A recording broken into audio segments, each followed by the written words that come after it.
Folks, Black Star Network is here. hold no punches. I'm real revolutionary right now. Support this man, Black media. He makes sure that our stories are told.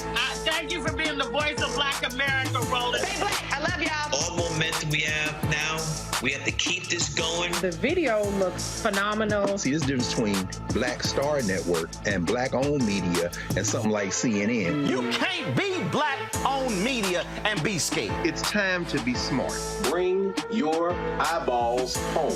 You dig?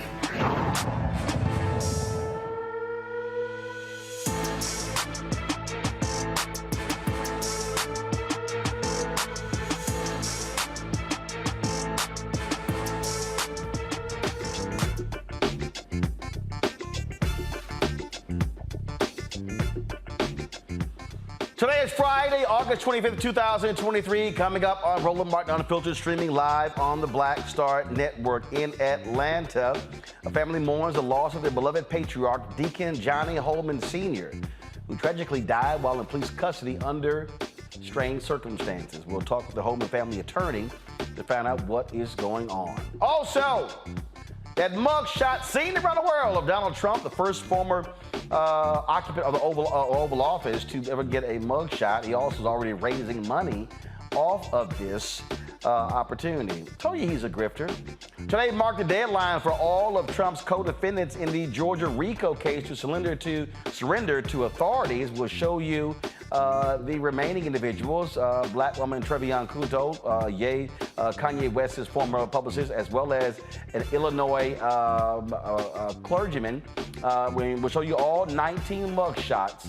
Also, while the leader of Blacks for Trump, Harrison Floyd, continues to sit in jail, it could have something to do with avoiding federal prison in Maryland. In a major legal battle, a Tulsa court has rescinded the permission of a Tulsa victim ancestor to reopen the estate claim to preserve the legacy and property rights. We'll talk with a civil rights attorney to shed light on this wrongful intervention that prevented reopening and the broader implications for justice as well. Also, this weekend, festivities are happening in D.C. to mark the 60th anniversary of the March on Washington for Jobs and Freedom. At this hour, Alpha Phi Alpha Fraternity Incorporated is holding an event at the MLK Memorial. I'll share with you a word from the last four or five Alpha presidents, plus Rainbow Push Coalition CEO Freddie Haynes and Mark Morrell, CEO of the National Urban League. Folks, it is time to bring the funk. I'm Roland Martin Unfiltered, streaming live right here on the Black Star Network. Let's go. He's got it. Whatever the miss, he's on it. Whatever it is, he's got the scoop, the fact, the find. And when it breaks, he's right on time and it's rolling. Best believe he's knowing. Putting it down from sports to news to politics. With entertainment just for kicks, he's rolling. It's on go, roll, y'all. It's Roland Martin, rolling with Roland now. He's funky, he's fresh, he's real, the best, you know he's Roland Martin.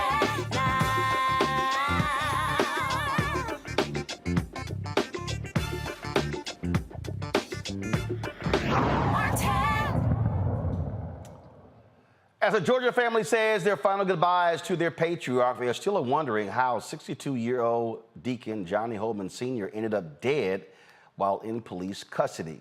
August 10th, Hollman was involved in a minor traffic accident. It's unclear why things escalated when Atlanta police arrived on the scene. Body camera footage has yet to be released in the case, but when the family arrived there, they saw their father lying motionless on the ground with paramedics performing CPR after he was tased by a police officer. The video here was actually shot by family members. The unnamed officer is on leave as the Georgia Bureau of Investigation investigates this case. Joining me from Atlanta is Mawuli Mel Davis. He's representing the Hollman family. Glad to have you here, Mr. Davis. So, again, this is what just jumps out the most on this case, and whenever we do these stories, another example of a minor traffic accident leading to a Black person dead. Correct. In fact, Deacon, he was the chairman of the Deacon board. He called the police And so he calls the police. He's perfectly safe up until the police arrive. When they arrive, that's when his life is in danger. That's when they begin to escalate the situation, and this officer tases him, handcuffs him, and ultimately he dies. And his family has to come up, and they see them performing the CPR. We just left from the service.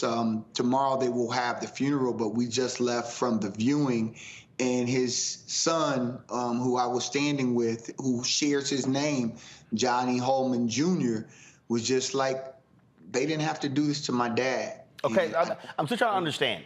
Okay, so was it a traffic accident? It was an accident. Okay, involving another vehicle? Involving another vehicle. So Mr. Hollman, he's the one who calls the cops. Exactly. Both drivers call the police. And so we've been in communication with the other driver and hope to be able to do a full interview with him early next week. But there's nothing that he indicated as to why Mr. Hollman was even being arrested. You know, this officer decides, this 62-year-old deacon who has just left Bible study after a minor traffic accident where he calls the police, needs to be arrested. That's where this begins to go wrong. Okay, so this took place August 10th. Why haven't they released the body cam footage yet? Roland, that's the question. We know across the country the policies and what we have seen as best practices is to at least bring the family and the attorneys in to view the body cam footage so that questions can be answered. So as they bury him on tomorrow, they're not wondering what happened that day. So we've asked the city of Atlanta. There was a march and protest this past Thursday here in Atlanta.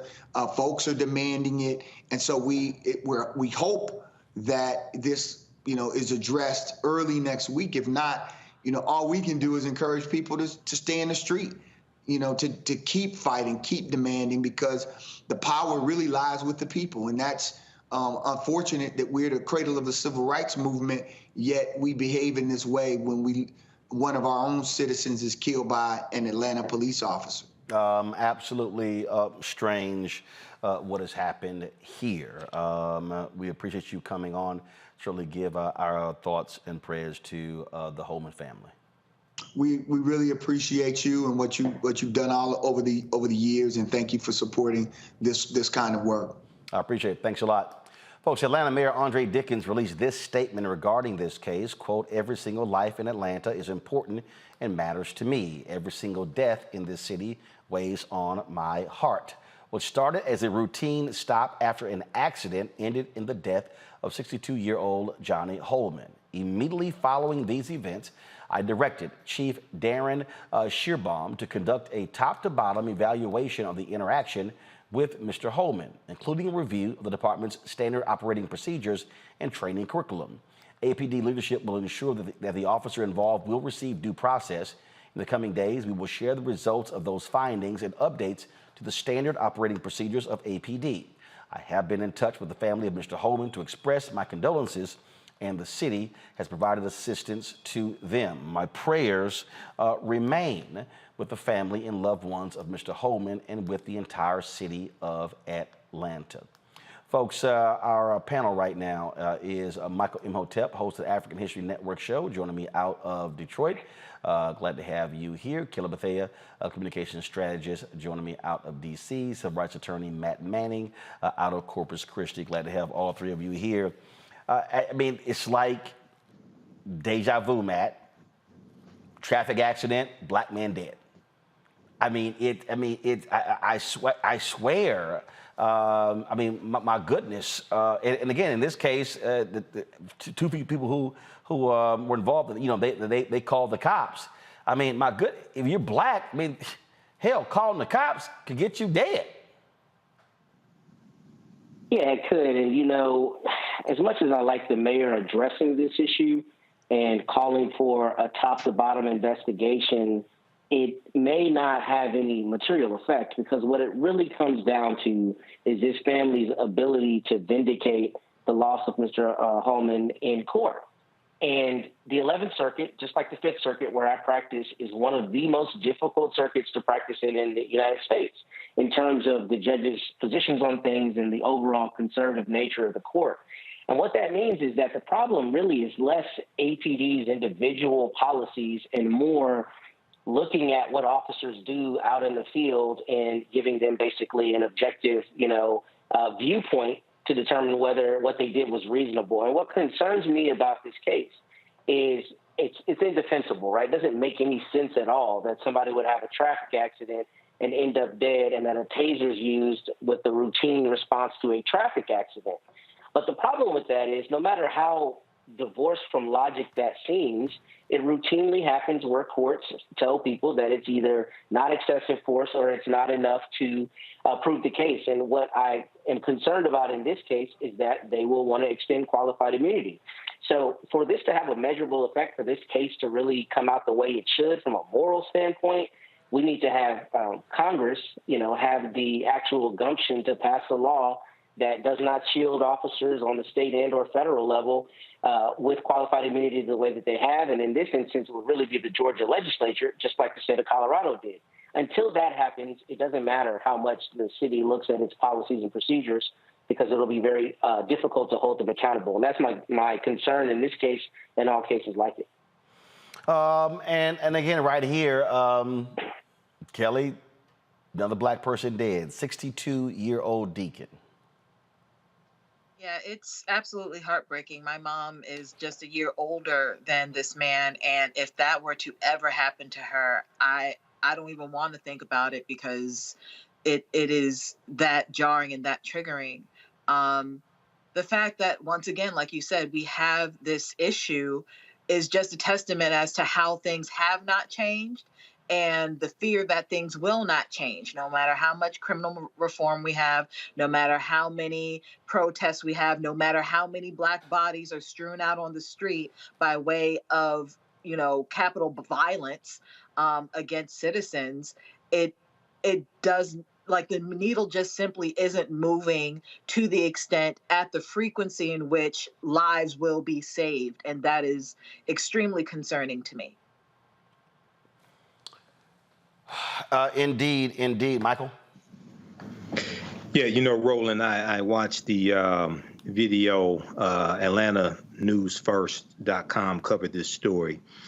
And one of the questions that I had for the attorney is, where's the body camera footage? Where's the dash camera footage? I know he addressed that, but because it has not been released, it leads me to believe that it has incriminating evidence on the dash cam video or the body camera video that's damaging to the police officer who it appears repeatedly tased. It looks like he was tased more than once, Johnny Hollman, 62 years old. Also, apparently he had asthma as well. And what I was trying to find out is, okay, so how did it escalate from a minor traffic accident and he calling the police to him being tased? I know he was possibly agitated or something like that, but if you're an officer arriving on the scene of an accident, you have to use some discernment, some judgment when you deal with somebody who's an elder and they're probably upset because an accident happened. So you have to use restraint. So I'm still trying to figure out, how did it escalate to him being tased? The family trying to do the exact same thing. And so hopefully we'll get the body cam footage quite soon. All right, folks, got to go to break. We come back. All 19 defendants in the Donald Trump RICO case have turned themselves in. We have the mugshots, the two who turned themselves in today. One of them still in jail. What's up with his bond hearing? We'll break it all down next right here on Roland Martin Unfiltered on the Black Star Network.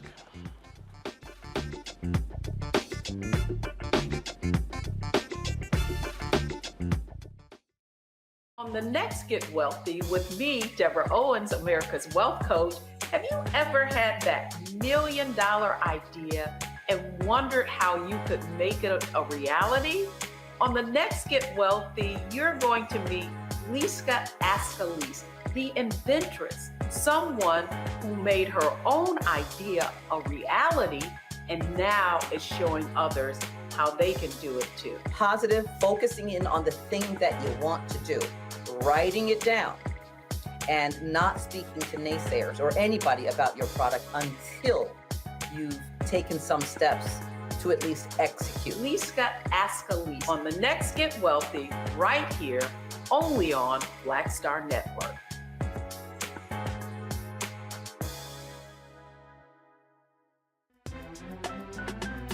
I'm Faraji Muhammad, live from LA.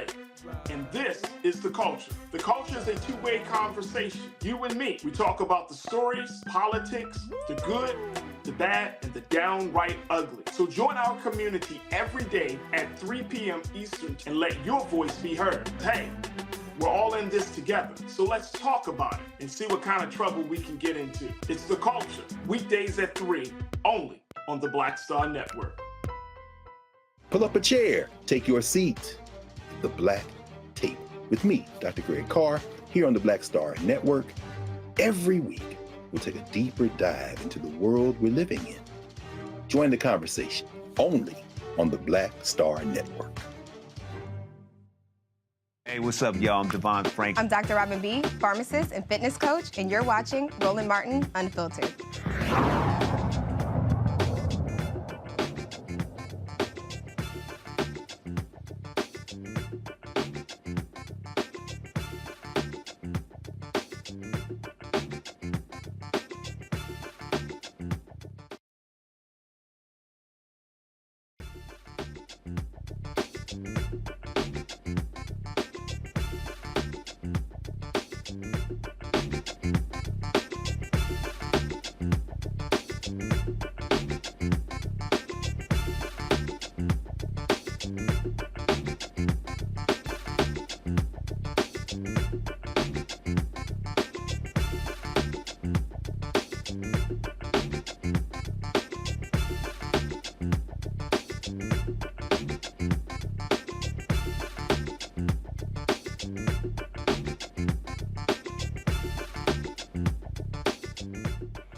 All right, all of the thugs in the RICO case in Georgia turned themselves in. No, I'm not talking about the Young Thug case.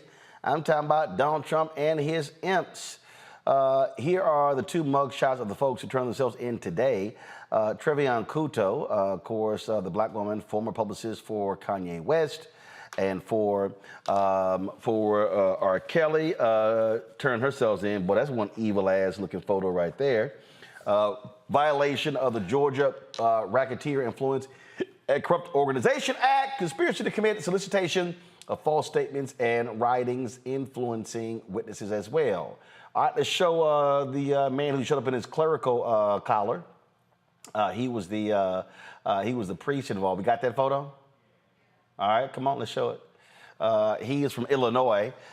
He was not at all happy about turning himself in. Stephen Lee, same thing. He was involved in this. They were the last two turning themselves in. Here are the 19 mugshots of all of the gang, the Trump gang. Well, that's Donald Trump's mugshot. Literally thinking he's supposed to look tough. No, fool, you look ridiculous. Kenneth Chesbro, that's his photo. Keep going. Mark Meadows, he tried to get out of it. Mike Roman, let's see here. Misty Hampton. Ray Smith, yep, pretty evil. Robert Cheeley, yep, former head of the Republican Party in Georgia. Rudy Giuliani, Scott Hall. Let's see here, keep going. Sean Steele. That's right. Sidney Powell, that idiot, about to jack her law license. Of course, there's Stephen Lee again. Trevion Cootie, let's go. Keep going. Kathy Latham, she needs some sun. Man, she's pale as hell. David Schaefer needs some sun, too. Jeffrey Clark, yeah, he looks confused. Jenna Ellis, she actually posted something on Twitter. I absolutely hollered at laughing. John Eastman, that line SOB. He's there. And this idiot, Harrison Floyd, who was the former head of Black Voices for Trump, okay, one of two black defendants. He's the only one who is still in jail. Of course, he was director of Black Voices for Trump during the 2020 election campaign. He was indicted for violating Georgia's anti-racketeering law, illegally influencing witnesses, and conspiring to solicit a false statement. According to the indictment, he repeatedly harassed and attempted to pressure a black election worker, Ruby Freeman, to make a false statement. Now, it's not completely clear why Floyd did not negotiate a bond agreement. Could be he's broke as hell. His previous arrest could explain why he's still in jail. Floyd was arrested in May for assaulting a federal officer attempting to serve him with a grand jury subpoena. That's never a good thing, player. And so had a bond hearing happening there in Georgia. Now, of course, Donald Trump, Mr. Pomp and Circumstance, turned himself into Fulton County authorities yesterday during prime time. And of course, you know, they had the motorcade and all of this sort of stuff along those lines. I'm not sure why. I don't quite understand, Matt, what the hell that was about. I've seen former President Barack Obama when he has gone places. He didn't have like a 20 motorcycle. I mean, that was sort of like a motorcade for the existing president, not somebody who used to be in office. What did you make of that? Because again, for the Trump people, they love the pageantry of all of that. I'm not sure why it was required. Well, I think it's kind of, excuse me, part and parcel with him litigating his case in the public sphere. I mean, what he's trying to do is poison the jury and trying to give credence to the idea that he's not the former president, but he is going to be president again and should get some kind of special treatment. Just the bravado with which he and all of these others are addressing this case is really kind of absurd to me, because generally people are considerably more afraid of federal charges and anything like this, like a RICO type charge, is a pretty scary charge. So for them to not have any concern, or at least any outward concern, I think it's to continue playing this part that he's the president, he's Teflon Don, he's untouchable, and he's going to beat these charges. I think that's why he had all of those cars in the motorcade. And as it relates to Floyd, you know, he's on no bond from what I read, which would explain why he did not make any agreements with Fannie Willis's office relating to bond and conditions before turning himself in. But that's pretty important, actually. It's one thing I always counsel clients on, is before you go turn yourself in, you want to have everything figured out, because it's much more difficult to get your bond situation figured out if you're already behind bars. But in terms of turning themselves in and the way they've approached this, I think it's all part of the show that they're trying to play. And, you know, in terms of poisoning the jury, and to go one step further, I think it's crazy that they're attacking the judges and prosecutors and all the people involved in these cases, because ultimately, you know, the case doesn't get litigated in the court of public opinion. It gets litigated in a courthouse. And that seems to me to be the worst way to plead your case, is by attacking those who are a part of the administration of the case.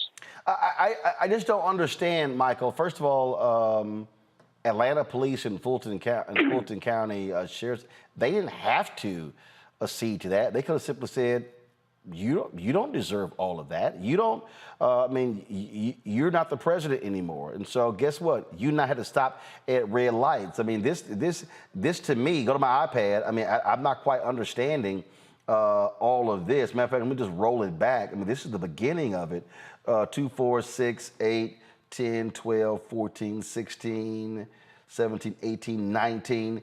I mean, you know, 19 motorcycle cops leading, and like, this is the whole, I don't get it. Again, to me, again, what that does is that, that's what he wants. He wants that whole note, that the pageantry of this whole thing, Michael. Yeah, Trump does want that, and Trump also wanted this to be broadcasted prime time, which is why he wanted to turn himself in during prime time to garner more media attention. So now so I don't know exactly why the authorities there gave him such the motorcade and so many officers on motorcycles, unless there were credible threats. Okay, which, you know, that could be it. But at the end of the day, this is, yesterday was a good day for the American rule of law. Yesterday was a good day for African Americans as well, because I've been going through reading the 98-page indictment, and we saw at the core of this was African Americans who were vilified. Ruby Freeman, Shay Moss, their lives were turned upside down. It was, you know, African Americans looked at it as those who were cheating.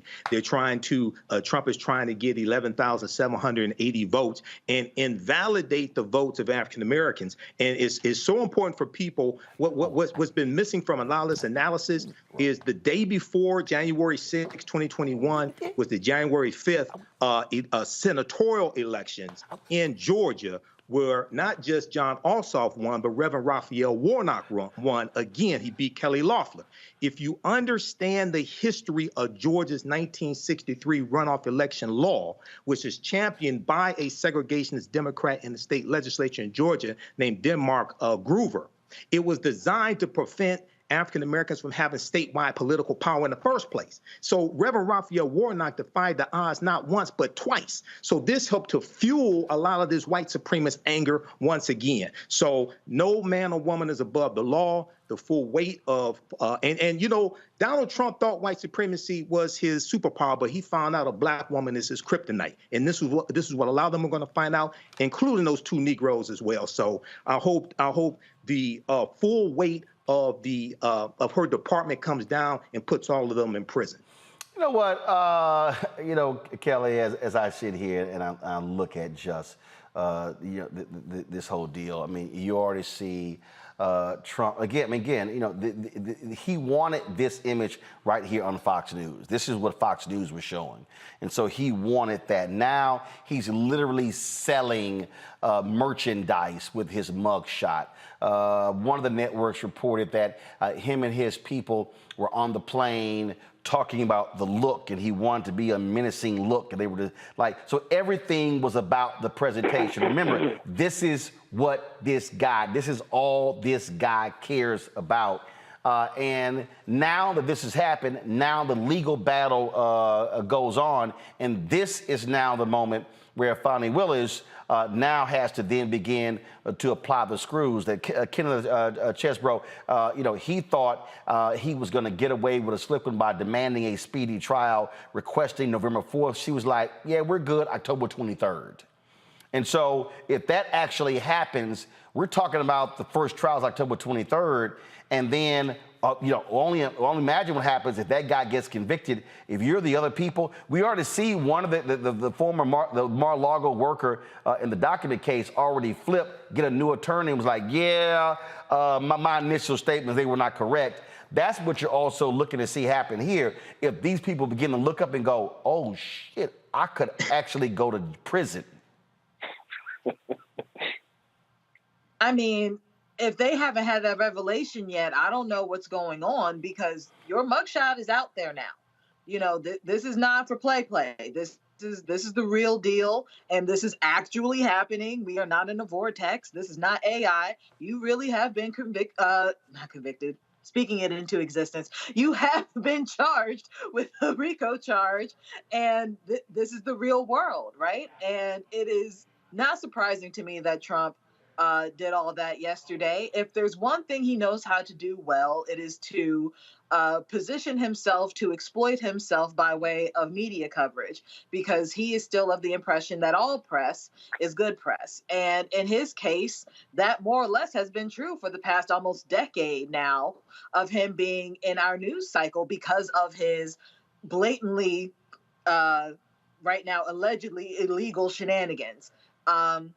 I am surprised, however, at how dusty he looked, the Mango Mussolini, in these mugshots. You know, I heard that he was talking about how, you know, he's looking up, you know, how to look all menacing and all this stuff. I'm sorry. You've known for a full, you know, couple weeks and some change that you were about to have this mugshot. I'm bringing the glam squad. I'm filling in that, you know, bald spot. You mean this glam squad? Ew, why'd you do that? Well, you said glam squad, so I mean, That's not glam squad. Mm-mm. Oh, I mean that's makeup. Now you know. You know, but nevertheless, you are a mess. All that to say, people are woefully unprepared regarding this case. Everybody except the DA, Fani Willis. You know, she was ready yesterday. She was literally waiting for them at the door.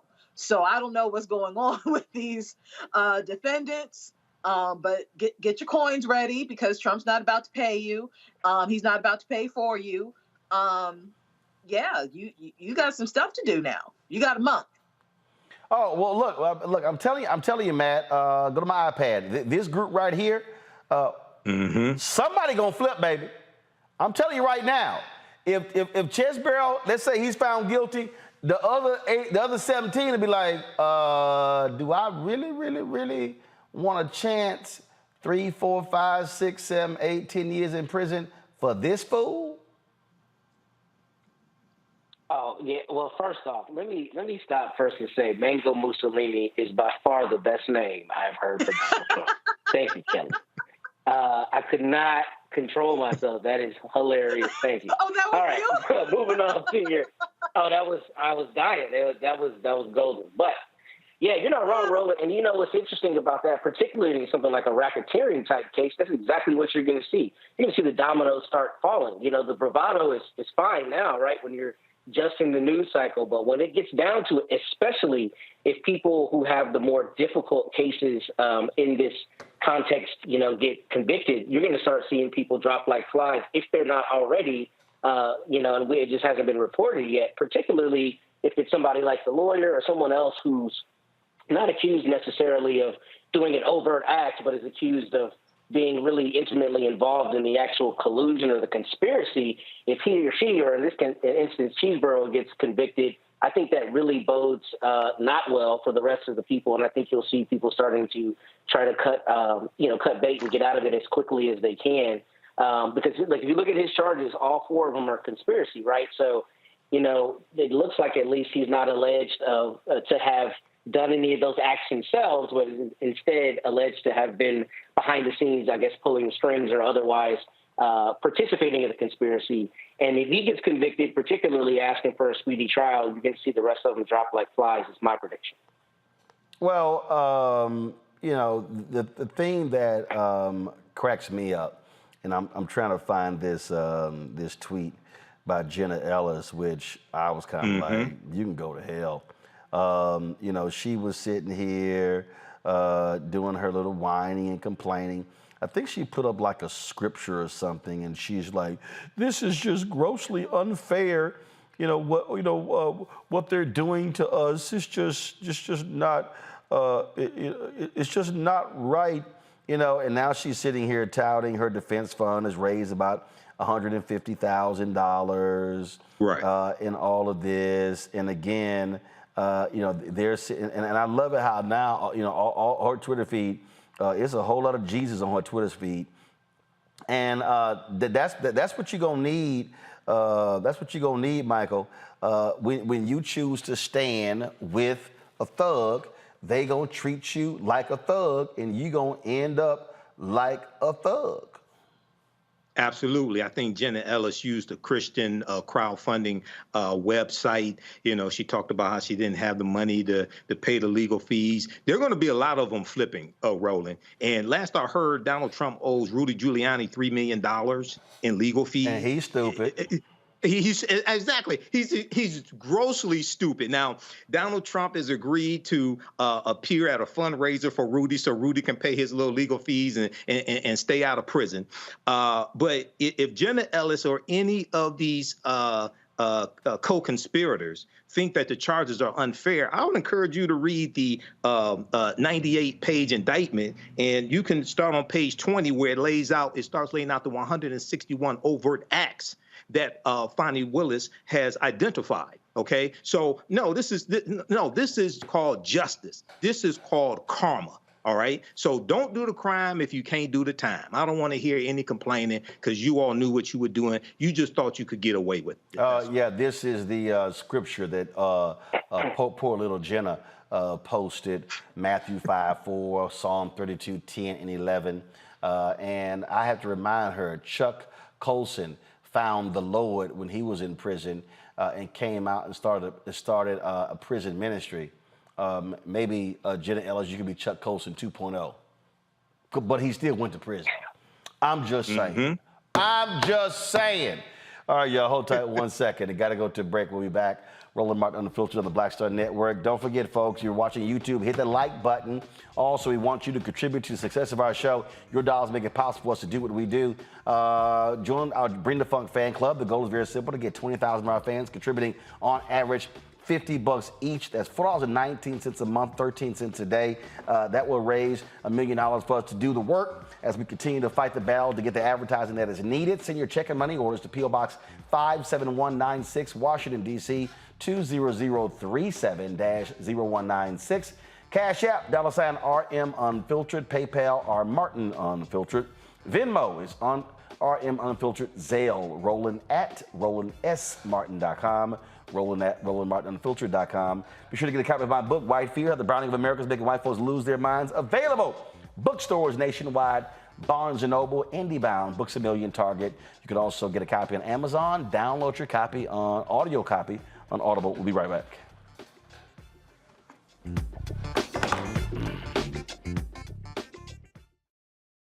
Hatred on the streets, a horrific scene, a white nationalist rally that descended into deadly violence. White people are losing their damn minds.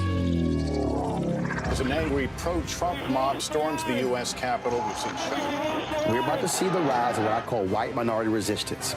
We have seen white folks in this country who simply cannot tolerate black folks voting. I think what we're seeing is the inevitable result of violent denial. This is part of American history. Every time that people of color have made progress, whether real or symbolic, there has been what Carol Anderson at Emory University calls white rage as a backlash. This is the rise of the Proud Boys and the Boogaloo Boys. America, there's going to be more of this. Here's all the Proud Boys, guys. This country is getting increasingly racist in its behaviors and its attitudes because of the fear of white people. The fear that they're taking our jobs, they're taking our resources, they're taking our women. This is white fear.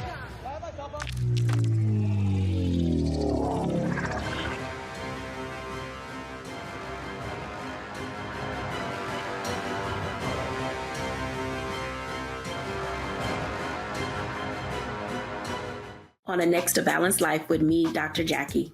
Summer is flying by and back to school is just around the corner and fall is here. That's right, a new season is upon us. On our next show, we talk about jumping into action and putting procrastination in the rearview mirror. That's on a Next, A Balanced Life with Dr. Jackie here on Black Star Network. Hello, we're the Critter Fixers. I'm Dr. Bernard Hodges. And I'm Dr. Terrence Ferguson. And you're tuned in to Roland Martin Unfiltered.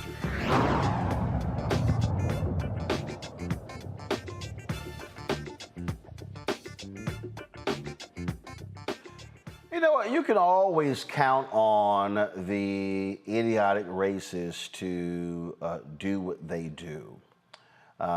And say unbelievably dumb, stupid things. And one of them is the convicted felon Dinesh D'Souza.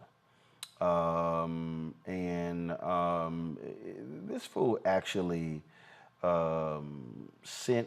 made this post that was just kind of dumb. I'm trying to find it to see if this fool still has it up. I responded to it. Where even a black Republican, Sonny Johnson, had to smack him down for the sheer stupidity of his comment when he was talking about mugshots and black people. Let me see if I can find this post because it really was dumb. It really was dumb. And what you're also seeing, I mean, you're seeing how these people sort of operate. You're seeing how they operate in terms of You know, you've seen how they operate with just kind of just the ridiculous things that they say, and they're doing everything to defend this idiot, and who really, that's what he is. That's exactly what he is. Let's see, where is, okay, so here it is. Go to my iPad. This fool goes, in the urban black community, a mugshot can be an iconic symbol, both of victimization and of greatness. It's a defiant up yours to the man. Think Tupac Shakur. Trump is now the ultimate gangster in our culture. Kelly.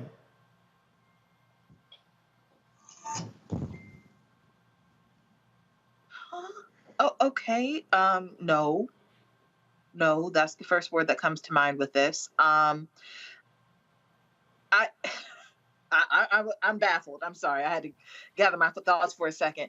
The fact that you think that Black culture is rooted in institutionalized racism and prison culture, just because there is gangster rap does not mean that that is inherently all Black people culture. Not to mention the fact that he's just blatantly wrong about what he said. But if you're going to try to rationalize it, let's start there. We forget that these mugshots that rappers had back in the era of Tupac Shakur and the like, those were not publicized by the hip hop artists. Those were more or less leaked. And, you know, you just made the best out of a bad situation. But I'm a little speechless right now. That was wild. That's wild. Again, these, I mean, the thing that cracks me up, I mean, you know, these people literally say some of the stupidest stuff, Matt. And again, they are so delusional. I'll give an example. Jonathan Turley, who I don't know who would even take this idiot's class at George Washington. This is, and he was supposed to be, I mean, I think he's went to the Alan Dershowitz School of Law since Trump was in the Oval Office. I mean, listen to what this fool actually said, Matt. Oh, let me pull this up, because guys, I don't know what planet he's now on. Maybe he got abducted by Martians. Check this out. He insists that he does believe that Georgia could have been flipped with a recount. And hold on a second. She portrayed that phone. Here we go. He insists that he does believe that Georgia could have been flipped with a recount. And the way that she portrayed that phone call to Raffensperger, I think, is really evidence of the bias and unfairness of aspects of this indictment. You know, it makes perfect sense when you're challenging an election to say, you know, I only need around 11,000 votes. So if you do a statewide review, that's not a lot in a state like Georgia. That's not criminal. That's making a case for a recount. Okay, Matt, here's the problem. When he made the call, they had already done a recount. Exactly. So, sorry, Jonathan Turley, you look like a dumbass.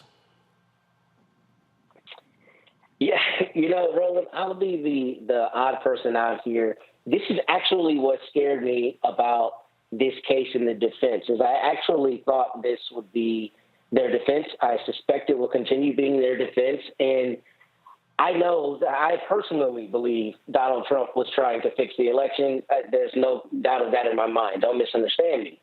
But I am concerned about how that plays with the jury, because I do think there is a reasonable argument that people are going to say, look, it was said in jest. It was said more conceptually, right? Like what I need is this many votes to get to where I need to go to win the election.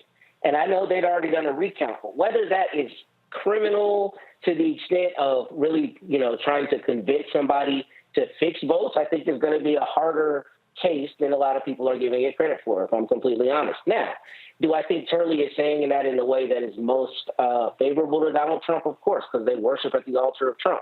Do I think that Trump was trying to fix the election? Absolutely. But from a purely legal perspective, I actually think it's a harder argument than maybe some other overt acts. But I wanted to actually address something from Dinesh and say, what I think Dinesh D'Souza is showing is that, Black people in this country are whipping posts where we're not even involved.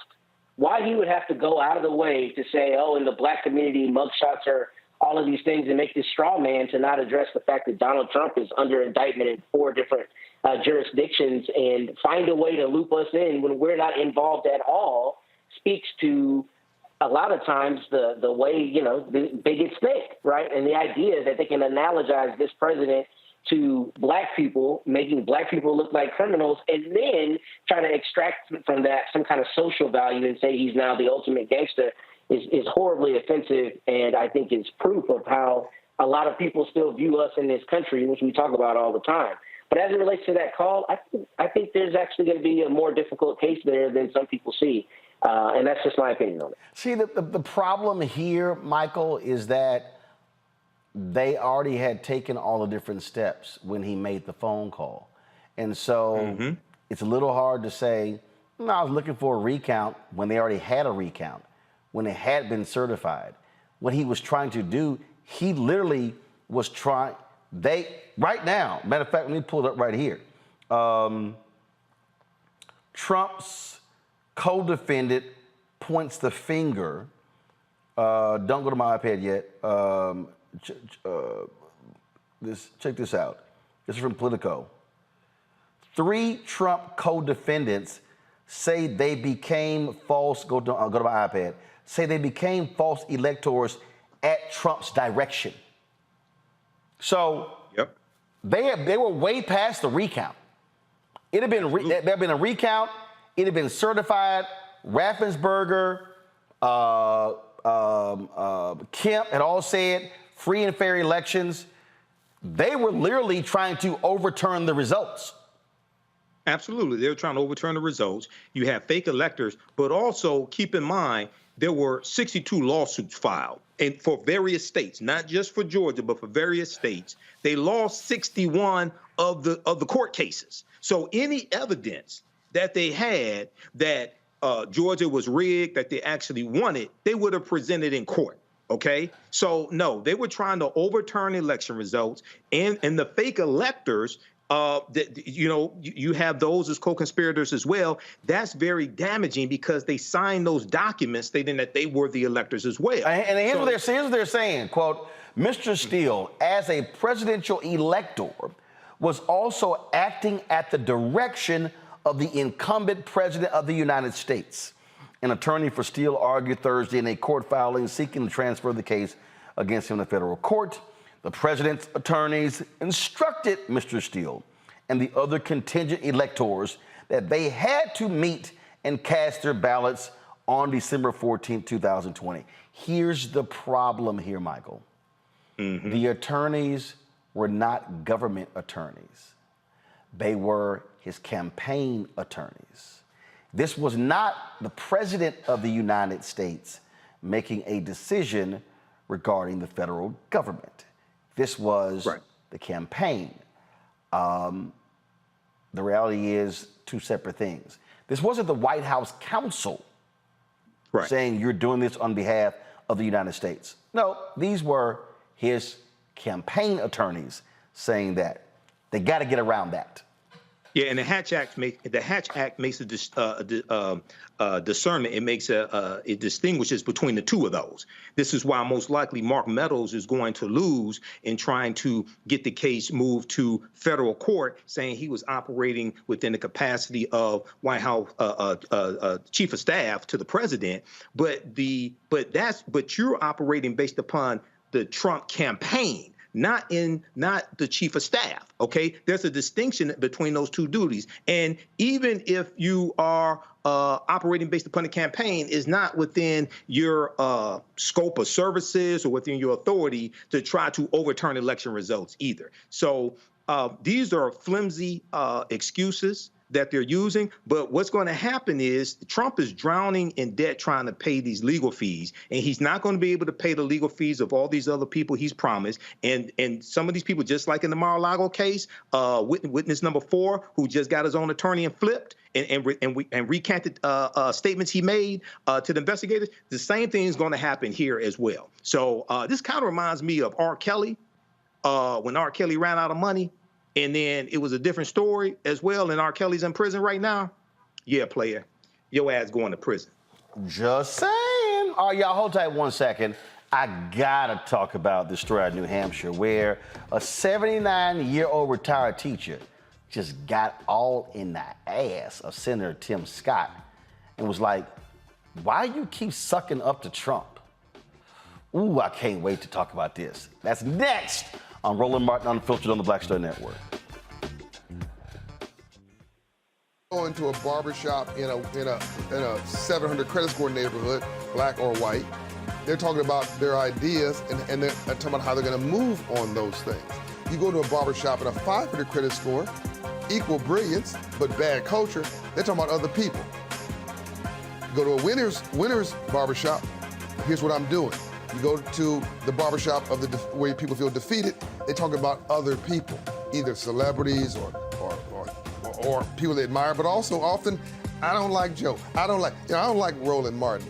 Well, let me tell you something. I don't understand people. How could you not like anything here you see? You should just be like, this is amazing. It's cool. You may not even like how he does it or how I do it, but it's like, you know what? They're succeeding. They're killing it. All you should be is, that's fantastic. But if I don't like me, I'm not gonna like you. If I don't feel good about me, it's hard for me to feel good about you. If I don't respect me, don't expect me to respect you. If I don't love me, I don't have a clue how to love you. And here's the big one. If I don't have a purpose in my life, I'm gonna make your life a living hell.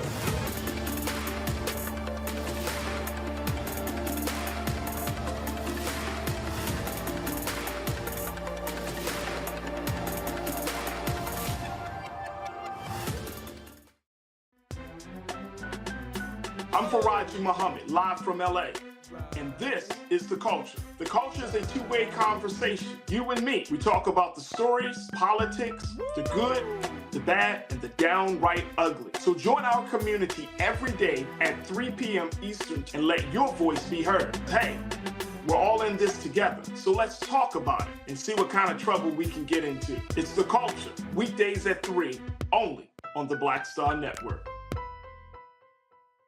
Hello, I'm Paula J. Parker.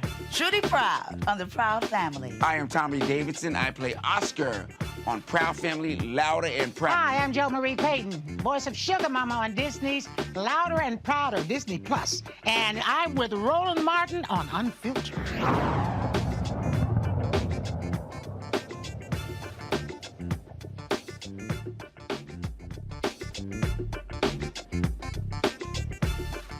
So what happens when you're a coward? I think South Carolina Senator Tim Scott knows this quite well. 3 days ago, he was on Fox News, and they were basically doing everything to get this dude to criticize the, I'm sorry, what did you call him, Kelly? The Mad Mussolini, what was it? I'm sorry. The what? Mango Mussolini. I'm sorry, the Mango Mussolini. Gotcha. Okay, cool. So they were trying to get Senator Tim Scott to call out the Mango Mussolini, and just a coward. Watch.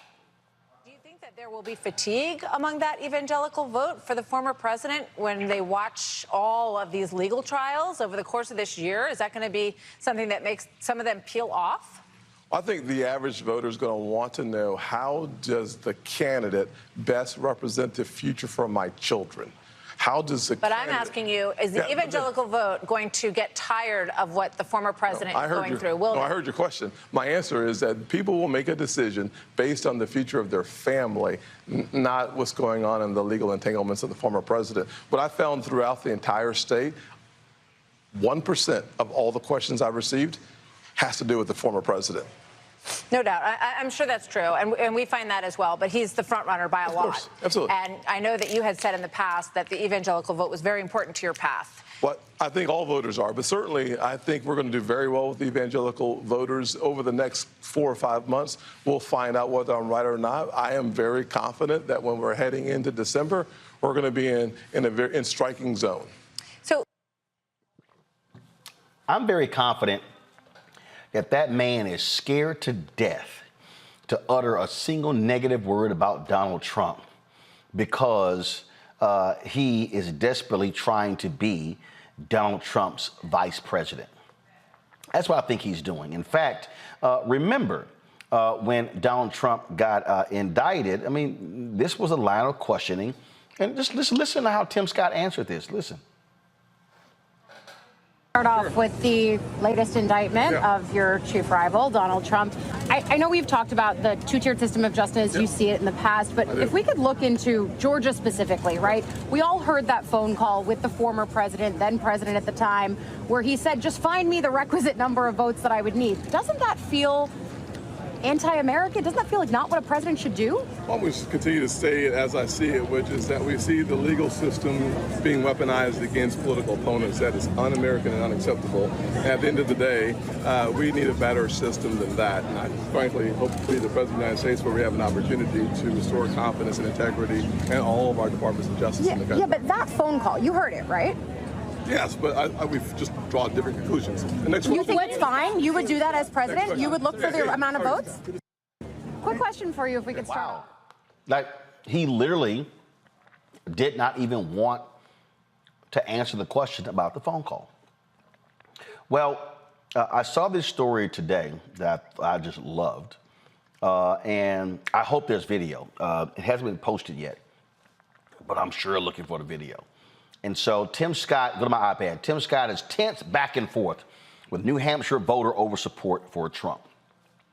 A 79-year-old retired school teacher jammed up Tim Scott at a campaign stop today as he was making his way through the Windmill restaurant. Customer David Coffey called him over to the booth where he was eating and said, "You don't stand up to Trump. How are you going to stand up to the president of Russia and China?" As Scott tried to talk around the question, Coffey pushed back, and Scott said, "Do you want to have a conversation or do you want a monologue? I'm happy to listen, but if you want to have a dialogue, I'll be speaking as well." Scott rejected Coffey's characterization, and he is unwilling to stand up to Trump. Quote, "The premise of the question is why don't you stand up to Trump? You're just wrong that I don't. I was one of the few people that actually stood up against those major issues, whether it was Charlottesville or other major challenges he had," would name them. "I'm the guy that stood up and talked about the disagreements that we had." Okay.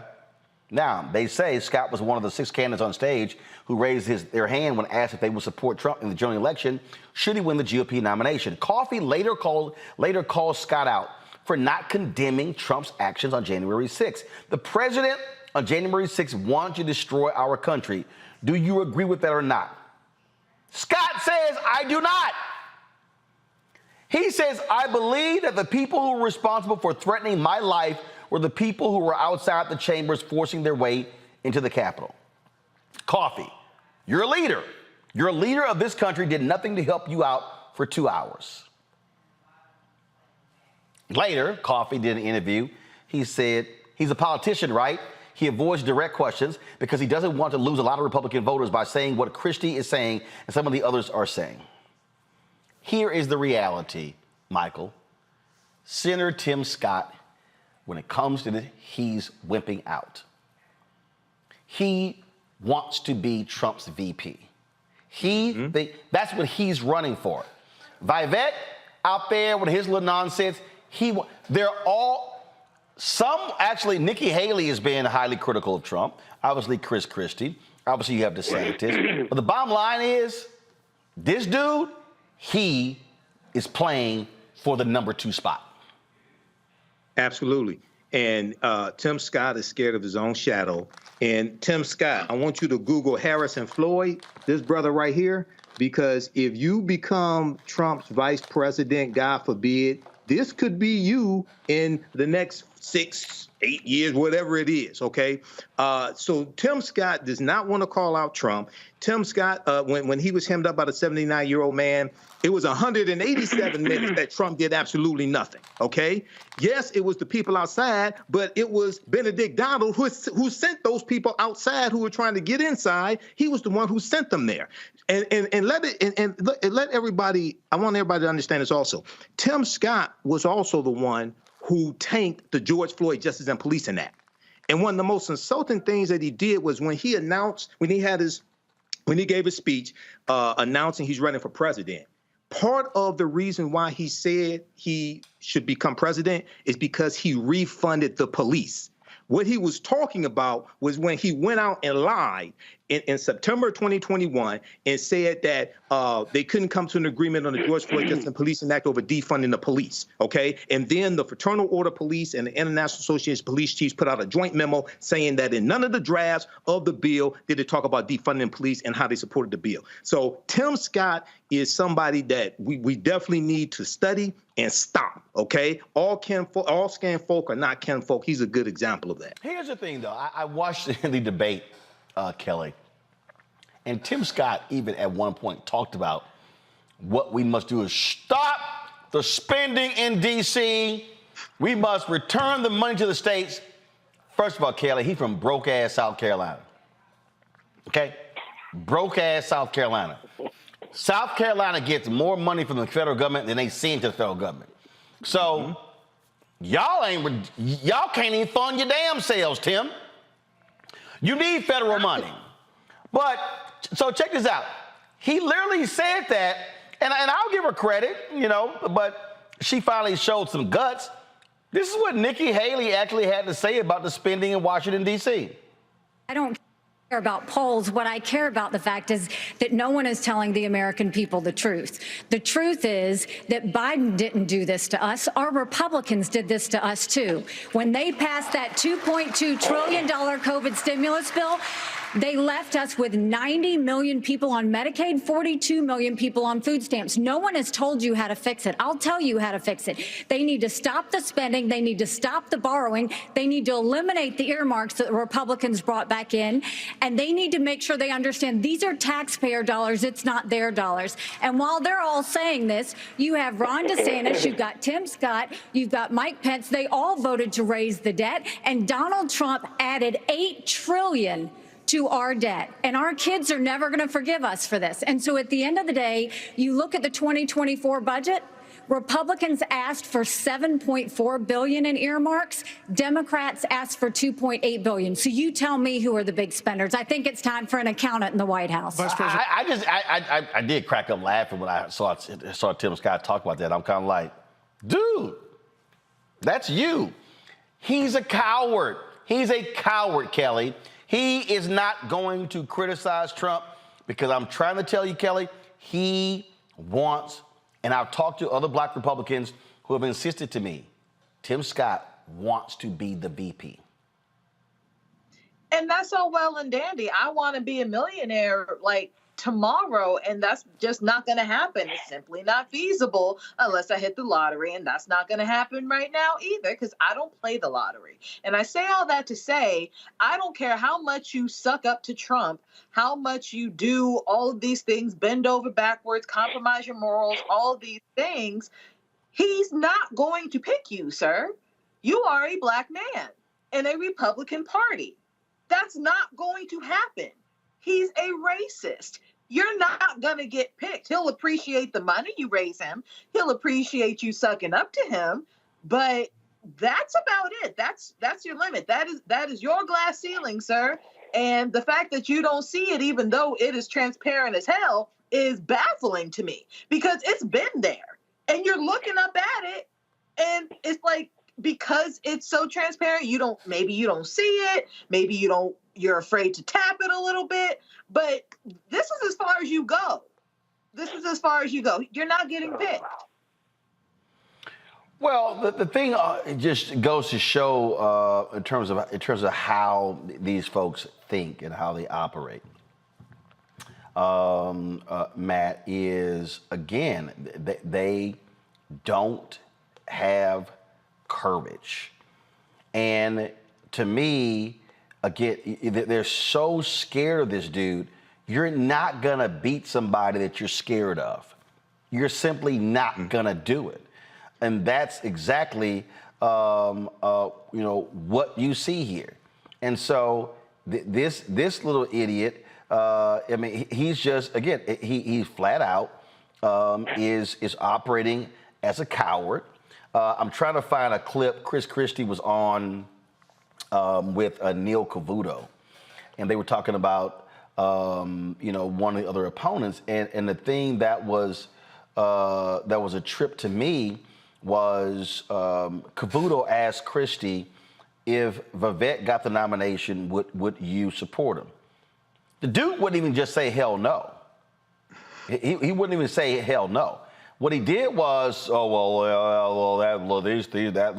I can assure you that's never going to happen. No, how about just say hell no? But the reason they can't do that, Matt, is because, again, they are scared to death of him. They're scared to death of him actually being the nominee and them being locked out. I said it almost 2 years ago next month on ABC. These people care about power. They have no morals, no values, no principles. They have no ethics. They have no patriotism. It's about power. That's why they all raise their hand. That's why they will not say with certainty, if this person gets a nomination, hell no, I'm not supporting them. Because what did Bill Barr do when he was on CNN? He laid out this whole long deal of all the stuff that Trump did, and if he did those things, he should be convicted. But he then said, I'm not going to waste my vote. If he would not rule out still voting for Donald Trump. It's because they, Matt, get power, and they're going to vote with one another to maintain power, even if it's Donald Trump. I don't disagree, and I'm going to opine on that, but I saw Michael wanted to jump in, so I'll yield to him before I answer in earnest if he wanted to say something. No. You go to answer. Go to answer.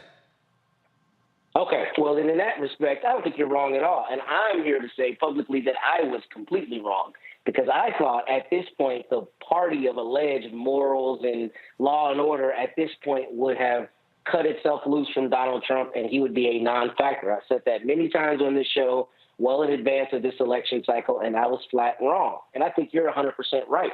I mean, the fact that you had, 6 out of the 8 people on the stage the other night raise their hand and say they would still support him if he was convicted is absurd, right?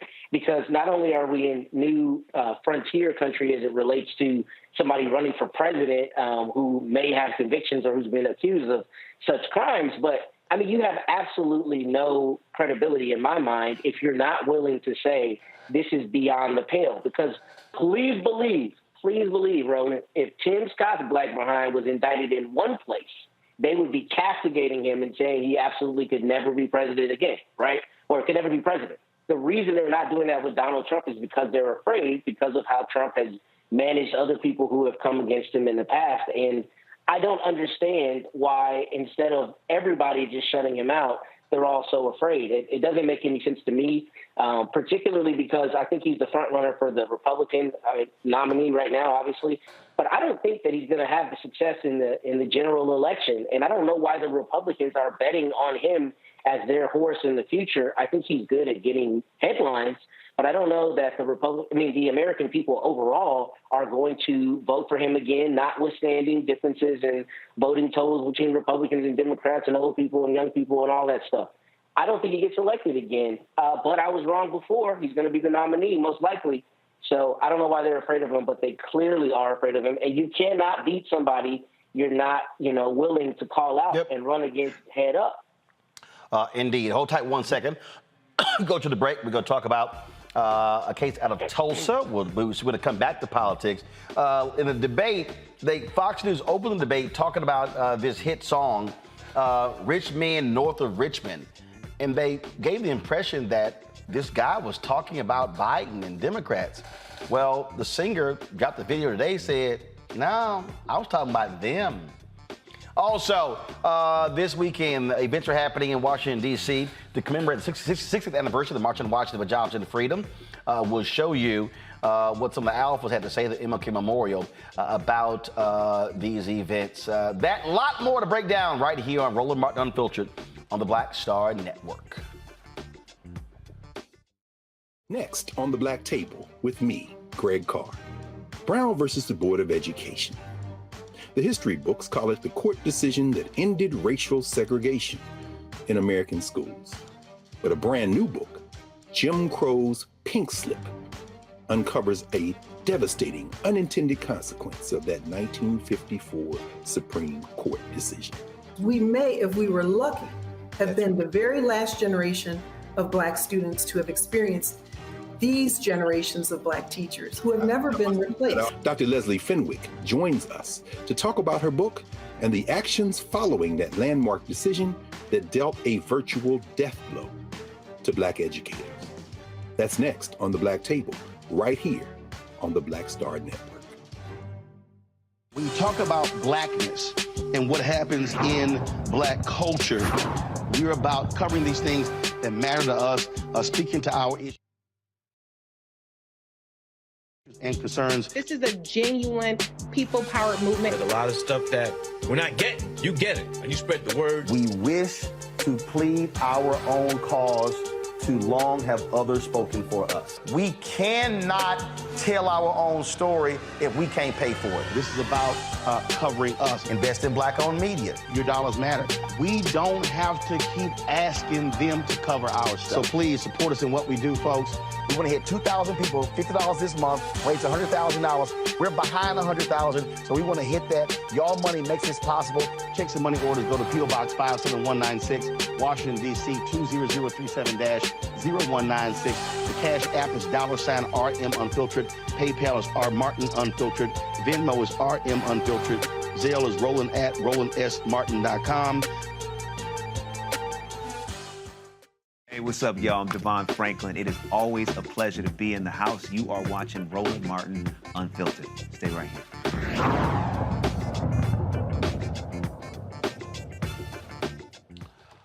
The descendants of the Tulsa Race Massacre, they are not giving up in their pursuit for economic justice. National Civil Rights Attorney Johnny Hollman Sr and his legal team are appealing the Tulsa County District Court decision to deny the estate of a 1921 murder victim permission to reopen their case. One of the attorneys is Cordell Cephas. He joins me now from Tulsa to explain why Dr. Andrew Cheeston's family is fighting to preserve the legacy and property rights of their ancestor and his descendants. Okay, so explain us exactly what's going on here. What are you actually appealing? Well, one, thanks for having me on, Martin. Roland, I apologize. What we're appealing in this matter is the denial of the family of Dr. Jackson to reopen his estate to simply marshal the newly discovered assets that have been discovered in his estate. In Oklahoma law, anyone can open it. Essentially, anyone can open an estate. It could be a creditor that can open an estate.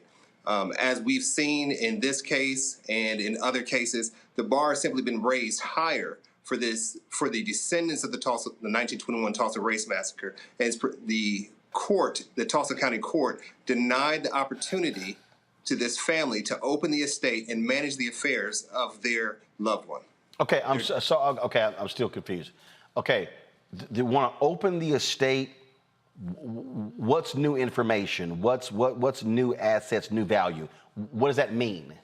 So we're looking at the name, the image, the likeness of Dr. Jackson, which is being exploited by individuals that are not related to him. His family, like who? Control. Particularly, we're looking at a number of institutions. There's a museum here in Tulsa, Greenwood Rising, which we believe are using pictures. But even beyond that, what we want to do, what the family wants to be able to do, is simply control his image and likeness the same way that any other family would be able to control the image and likeness of their deceased loved one. Okay, so you mean for the purpose of comparison, the MLK estate controls the image and likeness of Dr. King? Absolutely. Okay. We've not had an opportunity to do that. We simply went to the court and we've said, hey, we want to be able to do this. The court initially, one court actually said yes. And then individuals who are not related to this estate, not related to the family, came in and filed an action and requested the court to reconsider that, or a motion to vacate what a prior court had done. And that court, in this particular instance, agreed and then closed the estate again. So we're at the point now where we have to appeal that. Under Oklahoma law, again, anyone can open an estate. However, not anyone can object to an estate being opened.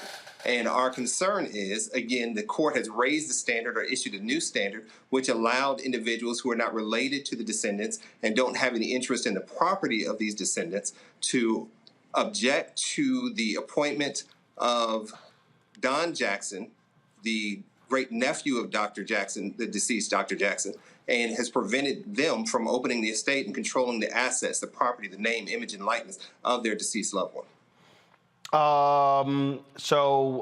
What's next? When do you go to court? We've been to court on this a number of times. We've had a number of hearings in this matter. But at this point, what we're doing is we're appealing the Tulsa County District Court's opinion. We're appealing that to the Oklahoma Supreme Court. What we're requesting that the Oklahoma Supreme Court do is simply follow the law as written. The law as written would provide that anyone can open up this estate, anyone can marshal the assets, and it provides that not everyone, particularly the individuals in this action, the Hilly Foundation here in Tulsa, Oklahoma, it specifically said that they're not an interested party, and because they're not interested, they don't have a right to come into court and prevent the family members of Dr. Jackson from opening up this estate. All right, then. Okay, well, let us know what happens next. We'll keep you up to date. All right, appreciate it. Thanks a bunch. Thank you. Folks, we come back, we're going to talk about the March on Washington, 60th anniversary of the March on Washington for Jobs and Freedom.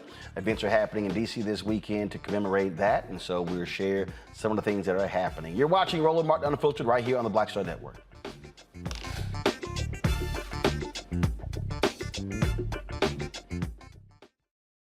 Hatred on the streets, a horrific scene, a white nationalist rally that descended into deadly violence. White people are losing their damn minds. As an angry pro-Trump mob storms the U.S. Capitol, we're about to see the rise of what I call white minority resistance.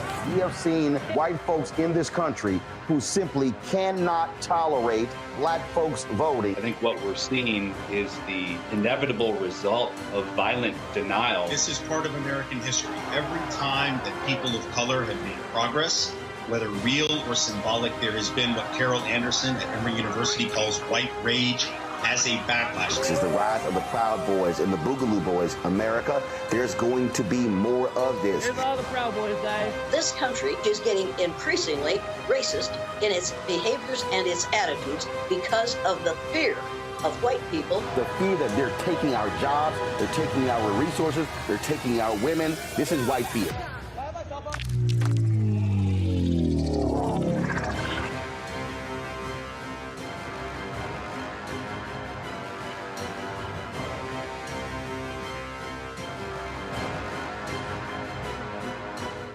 On the next Get Wealthy with me, Deborah Owens, America's Wealth Coach, have you ever had that $1 million idea and wondered how you could make it a reality?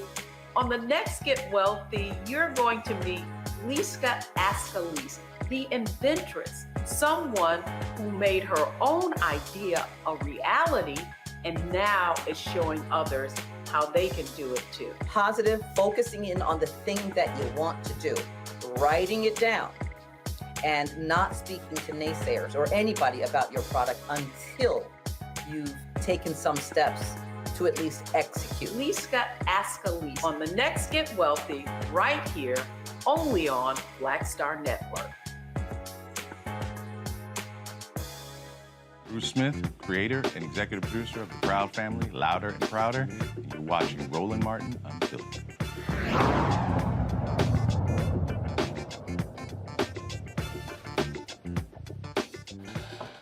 All right, the black man who is leading the Disney District, appointed by Ron DeSantis, who used to run the Orlando Urban League, has resigned his position from the Florida Ethics Commission. Glenn Gilzine was actually chairman of the Ethics Committee but then he got the appointment to run the district that oversees Disney. Well, you can't hold two positions at one time, so therefore he's resigned. Go to my iPad. This is who Glenn Gilzine is, the brother right there. The district position pays $400,000 a year. He used to run the Orlando Urban League, and one of the first things that he did as chair of the Disney district was get rid of DEI and also changed in terms of contracting that happened there. Michael, this guy's been called an Uncle Tom. He's been called a turncoat. He's been blasted by a lot of different people because he praised Disney's DEI efforts when he ran the Urban League. Now he's carrying the water of Ron DeSantis. Yeah, you know, this incident right here is the first I've heard about this. And I don't know his whole background. Well, we covered this last week, and the guy was spent 7 years covering the Orlando, says CEO of the Orlando Urban League, and again has praised diversity, equity, inclusion in the past. But then when he gets his $400,000 job, one of the first things he does is they stop any DEI efforts, and then they even even change contracting rules, saying that Disney, they were awarding contracts to minorities and giving preferences, and that's not how we're going to do business. So it's kind of like, everything you were doing at the Urban League, now you want to do the opposite. Exactly. And people like this, you know, I know when we dealt with the story of the sister who's the executive administrative assistant to the DA there in Florida, who Ron DeSantis removed, and they talked about the black judge who said all the right things to get the votes and then turned his back on the African American community. So this seems like the same thing. Okay, he said the right things when he was being paid by the Urban League and had the job. Now he's turning his back on the African American community and harming us by removing DEI. Even though diversity, equity, and inclusion is not all that most people want it to be, that does not mean you get rid of it. Improve it, make it better. So once again, this is another example of how elections have consequences, okay? And we need to check the backgrounds of these people as well, regardless of race or ethnicity. We need to hold them all to the same standard. Well, it's hilarious looking at this. This was a statement they put out here, Kelly, where he talked about, again, we discussed this last week, they were awarding, go to my iPad, they were awarding contracts, on race-based, setting quotas and things along those lines. And now this guy's sitting here trying to, and here's what's so crazy here. They put out a statement. He goes, this so-called diversity, equity, inclusion initiatives were advanced during the tenure of the previous board, and they were illegal and simply un-American. And then he says, as the former head of the Central Florida Urban League, a civil rights organization, I can say definitively that our community thrives only when we work together despite our differences. Like, dude, stop it. You're a suck-up to Ron DeSantis. And frankly, you are a traitor to the efforts that you actually led beforehand, which was fighting for inclusion of black people and economic inclusion. For sure. And I know one thing, the people at the Urban League in Central Florida are very much of the mindset that we don't know him no more. Because that is so against everything that the Urban League stands for. Now, I can see, I'm not going to say I understand per se, but we have plenty of examples of people who have grassroots experience, so to speak, in making sure that things are more progressive and making sure that people have equitable opportunity in this country. And then once they get to where they want to go, all of a sudden everything is, upside down, flipped inside out as far as the progress that was made. It does not surprise me that money all of a sudden makes you think that your black skin is irrelevant.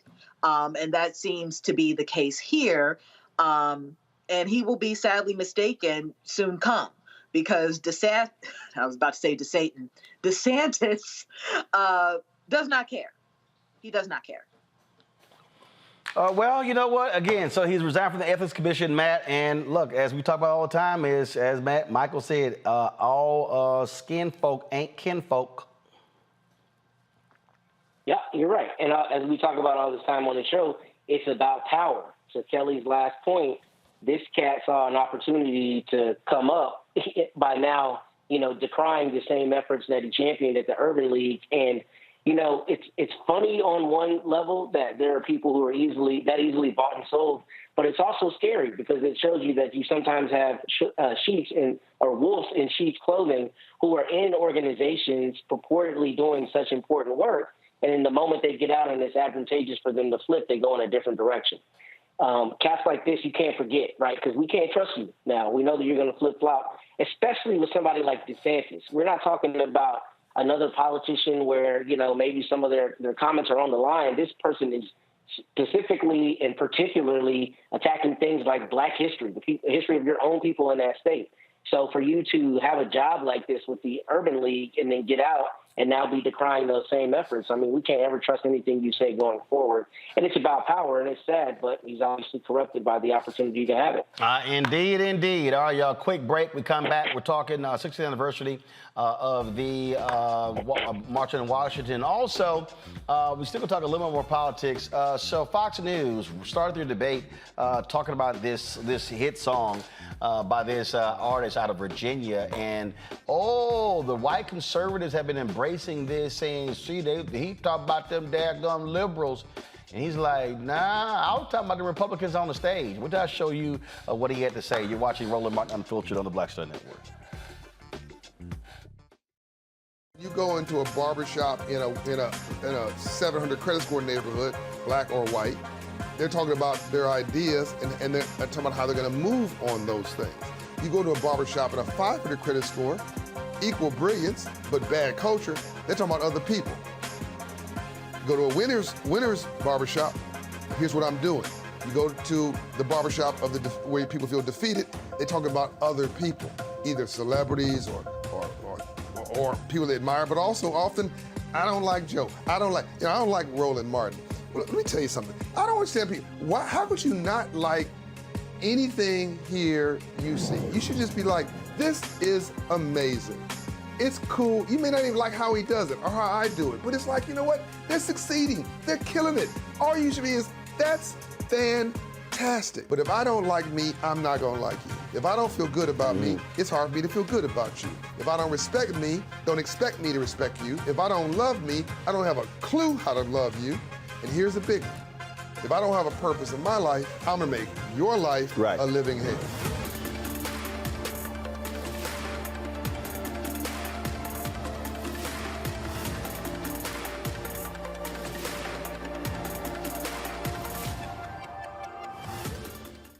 On the next A Balanced Life with me, Dr. Jackie. Summer is flying by and back to school is just around the corner and fall is here. That's right, a new season is upon us. On our next show, we talk about jumping into action and putting procrastination in the rearview mirror. That's on a next A Balanced Life with Dr. Jackie here on Black Star Network. Me, Sherry Shepard, and you know what you're watching, Roland Martin Unfiltered.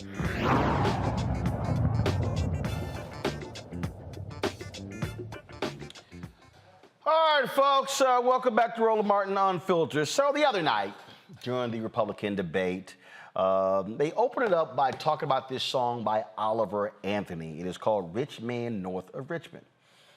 This song has exploded. It's gone to #1 on the Hot Billboard 100 charts.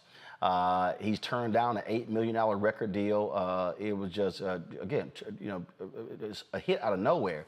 And so it's a country song. So all of the, country folk, they largely white, conservative, and they love Republicans. And so Fox News tried to portray it as, this guy, he's hitting the elites, those liberal elites in this country with this song. Well, Oliver today dropped a 10-minute video where he said, I was actually talking about the very people who was on that stage, those Republicans. I wonder if they're going to keep buying his song next week. Watch this. Well, hey there. It's August 25th, 2023. A lot's changed since the last time I sat here and spoke to you. My friends and family have asked me how I'm doing. Everybody is wondering if I've lost my sanity yet, and I'm surprisingly calm and at peace. I don't even know what to say, but I feel thankful to be given this opportunity. You know, the music side is exciting, and all the Billboard, iTunes charts and all that crap, that's great. But what's the exciting part's been the conversations I've had with people and the things I've learned just in a couple weeks about the human spirit and about all sorts of other things, the music industry and how dirty everything is. Like, it's worse than you think. You go to the movies to escape, and McCall can help audiences to escape. People connect with that simple message of getting justice for the everyday person. People love that character, and people love Denzel Washington. He just starts to do his thing, and magic starts happening. He spent his whole life helping these type of people. How do you just walk away from that? McCall had gotten addicted to unnecessary violence. He couldn't stay away. He had one more job to do, right or wrong. The mafia, they're like cancer. But there are consequences. They can take anything I want. I still damage the odd fellow here and there. Use some various utensils when necessary. The Equalizer 3, theaters Thursday.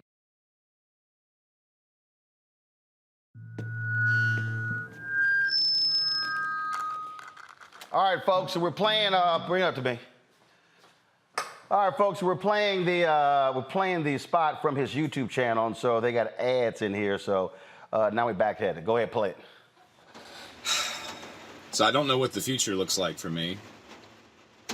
I'm not really too concerned about the future. I'm living in the present, and I just have to have the discernment to make the right decisions from here on out, because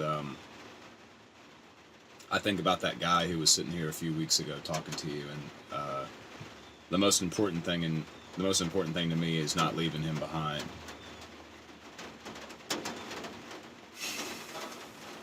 So again, his life has changed in a huge way since this song dropped. And what has really been interesting again is how conservatives, I guess they think he's the new Jason Aldean. And they're going to want to use this to attack President Joe Biden, Vice President Kamala Harris, and liberals. So it reminds me when Marjorie Taylor Greene tried to attack, what the hell song was it? It was I forgot one of the shows, and she was like, well, why don't y'all play Tennessee Whiskey? And then it was kind of like, you know, Stapleton supports Black Lives Matter, Chris Stapleton. Again, they just assume that if you're a country singer, that you're all for them. So listen to this guy right here. I'm disappointed to see, like, it's aggravating seeing people on conservative news try to identify with me like I'm one of them.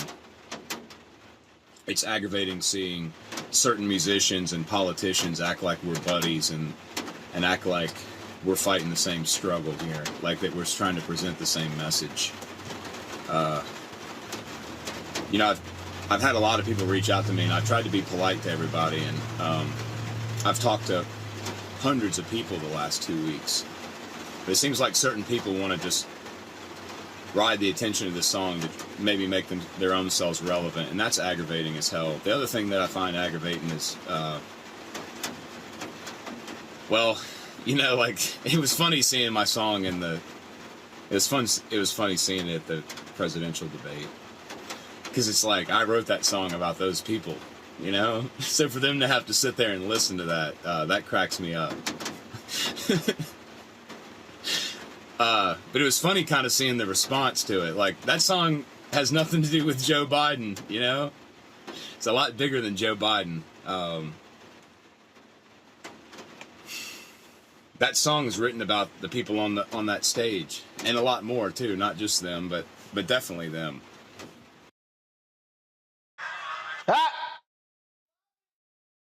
Matt, boy, they're gonna be mad as hell with him. I bet they sitting here trying to go to their phones, delete that shit right now. Let me delete this damn song. Shit, I thought he was one of ours. Yeah. Yeah, they're going to be bad because, look, they try to paint country singers, white people as monolithic, the same way they try to paint us as monolithic. But in that instance, it's especially insidious because they're trying to use it to make their political point and don't even know that he wrote it about them. And not about Joe Biden, but about them and about people like that. I don't know the song. I can't really attest to the lyrics, but I think it's important that he came out and said that. I especially think that's important. I think that shows his character rather than, soaking it up and taking the opportunity to just move forward. He thought it was important to say, no, that's not what I wrote it for.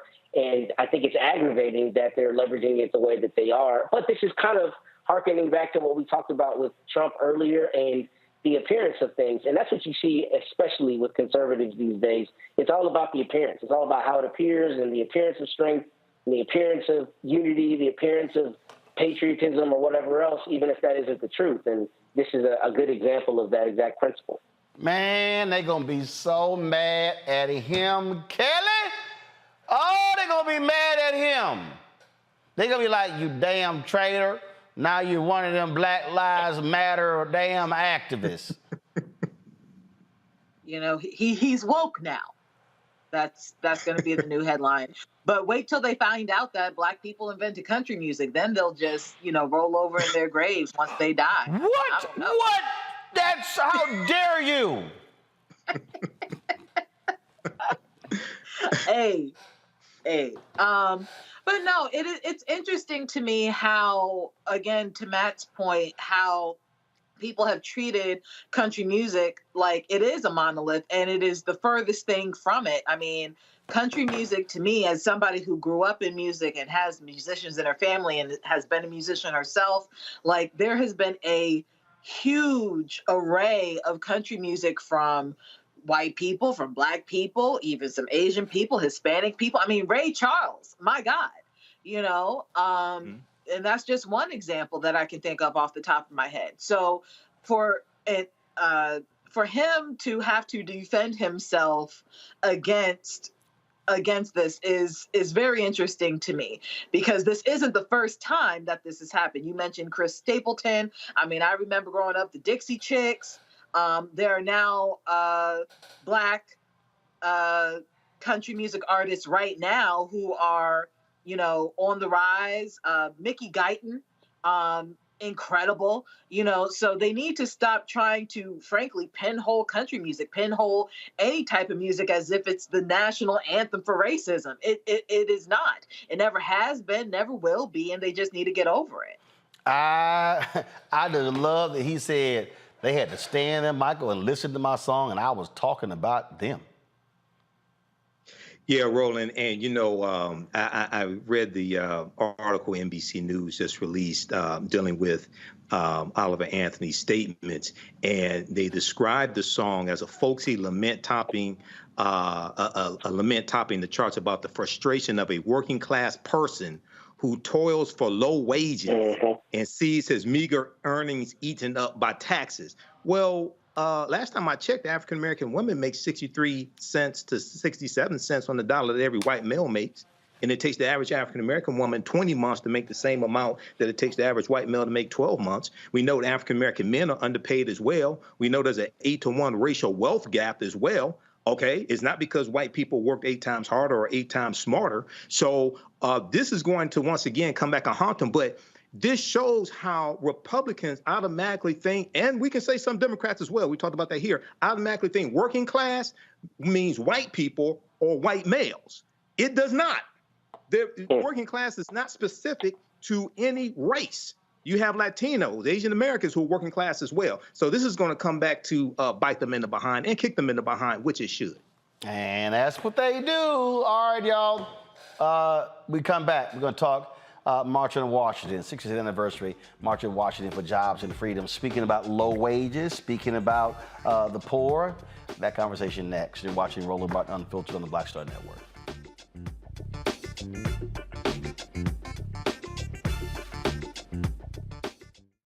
Next on the Black Table with me, Greg Carr. Brown versus the Board of Education. The history books call it the court decision that ended racial segregation in American schools. But a brand new book, Jim Crow's Pink Slip, uncovers a devastating unintended consequence of that 1954 Supreme Court decision. We may, if we were lucky, have been the very last generation of Black students to have experienced these generations of Black teachers who have never been replaced. Dr. Leslie Fenwick joins us to talk about her book and the actions following that landmark decision that dealt a virtual death blow to Black educators. That's next on The Black Table, right here on the Black Star Network. On the next Get Wealthy with me, Deborah Owens, America's Wealth Coach, have you ever had that $1 million idea and wondered how you could make it a reality? On the next Get Wealthy, you're going to meet Liska Askalise, the inventress, someone who made her own idea a reality and now is showing others how they can do it too. Positive, focusing in on the thing that you want to do, writing it down, and not speaking to naysayers or anybody about your product until you've taken some steps to at least execute. Liska Askalise on the next Get Wealthy, right here, only on Black Star Network.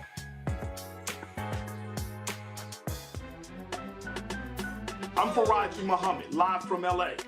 And this is The Culture. The Culture is a two-way conversation. You and me. We talk about the stories, politics, the good, the bad, and the downright ugly. So join our community every day at 3 p.m. Eastern and let your voice be heard. Hey, we're all in this together. So let's talk about it and see what kind of trouble we can get into. It's The Culture, weekdays at 3, only on the Black Star Network. Farquhar, executive producer, Proud Family. You're watching Roland Martin Unfiltered.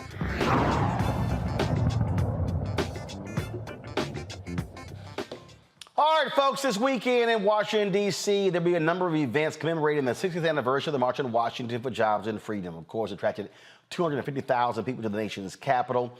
Reverend Dr. Martin Luther King Jr., John Lewis, so many others were speaking that day. The focus, of course, was on economics for African Americans and exercising their power. Well, this weekend, again, the commemoration will take place earlier today, actually right before the show. At the MLK Memorial, Alpha Phi Alpha Fraternity Incorporated held an event that featured several of the past presidents, including also Ambassador Andrew Young, Reverend Freddie Haynes III, Mark Morial, President, CEO of the National Urban League. Freddie Haynes, of course, is CEO Rainbow Push Coalition, and others. I had a chance to catch up with Alpha presidents Willis Lonzer, Everett Ward, Harry Johnson, who heads the Memorial Foundation, Herman Skip Mason. We also caught up with Freddie Haynes and Mark Morial, and this is what they had to say. All right, Harry, talk about today's program. So proud to be here with the president of Alpha Phi Alpha and the brothers of Alpha Phi Alphas. They talk about the purpose and significance of the 60th anniversary of the March on Washington and Alpha Phi Alpha's role and Dr. King's role in the same. Brother President? It is a pleasure to be here today. We look on 60 years as a breath of fresh air to renew our commitment to Brother King's vision and, more importantly, to the presence in the country as we try to lift everyone up as we remarkably look back on 60 years of this march. What a significant event. This is an important day to commemorate the legacy of Dr. King and so many others who came to this nation and said that we must seek equal rights and justice for all. But even today is a reminder that that battle and that struggle is not over, and that as we memorialize this 60th anniversary, it is our responsibility to continue to fight for justice, continue to fight for equal opportunities, and never turn back the clock of injustice as it is being proposed today. This gathering is important that we assemble here 60 years later to observe the 60th anniversary. I had the pleasure of being on the plane with Ambassador Andrew Young, who's the last man standing, and he recounted the pressure and the threats that they had even with the gathering of this memorial. So I'm honored to be here with our General President and past General Presidents, the CEO of the Memorial Foundation, and honored to have been the General President when we dedicated the Martin Luther King Jr. Memorial. We still have a lot of work to do.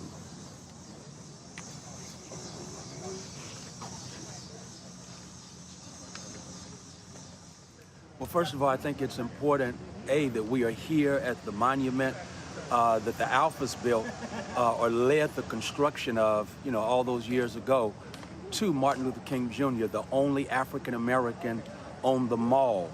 And, as many of us agree, the most important, the greatest citizen of this country who truly fought to make America, America. I'm here because I believe that, number one, there is an all-out war on democracy at the hands of neo-fascism. 60 years ago, fascism was in vogue, and our ancestors marched dreaming about democracy, authentic democracy, against the nightmare of fascism. And so we've come back because now, 60 years later, we find ourselves dealing with a new brand of fascism, with many expressions from what we see in the war on education, what Jacob Carruthers would call historicide, murdering our memory. There is also in this nation, sadly, what is going down in Alabama is a metaphor. A brother gets elected mayor, and even though he's elected mayor, they lock the doors on him. Alabama, practicing states' rights, decides that the Supreme Court ruling against their gerrymandered districting is something they want to overturn. And then, of course, what we see with our criminal justice system, as we have seen, Bryan Stevenson is still right. To be rich and white and guilty is much better than to be poor, black, and innocent. And so we've come here with all of those issues because, as I believe it was Audre Lorde said, we are multi-issue people because there's so many issues that we are dealing with. This matters because of the Big Six, two of them, Martin Luther King Jr. and Whitney Young Jr. were members of Alpha Phi Alpha. And this counts because Alpha's contribution to civil rights, Thurgood Marshall, and I can name many, is considerable and significant. So we're honoring the Big Six, the 60th anniversary of the March on Washington, a recommitment to the future, but we're especially lifting up Whitney Young and Martin Luther King, who were members of Alpha, and who brought Alpha leadership, Alpha intelligence, Alpha insistence on justice to that conversation 60 years ago. And tied to where we are now, I mean, commemorating is one thing, but this really should be an agenda-based focus, if you will, that's present day. And it is. We are calling it a continuation. So, Roland, you know as well as anyone, and you've reported on this and you've covered this, that the attacks on our progress, voting rights, our history, diversity, equity, and inclusion, access to college, the continuing racial wealth gap and the racial income gap are big challenges, and now our progress is under assault. So this is a time for a continuation and a call to action. And that call to action, for me, is three things. One, we must defend and fix American democracy. Number two, we must demand diversity, equity, and inclusion in all aspects of American life, from campuses to colleges to boardrooms. And thirdly, we must defeat poverty. Too many of our folks, too many Americans, too many black Americans, too many Americans of all races, but especially black Americans, live in poverty every day. Too many children. We must defeat poverty. That call to action animates the energy around the continuation of this commitment connected with this march.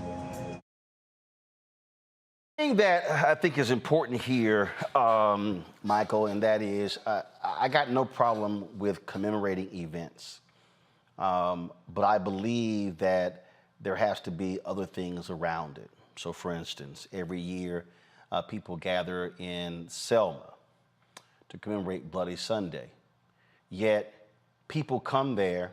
Actually, they don't even spend money in Selma. Most of them stay in Montgomery.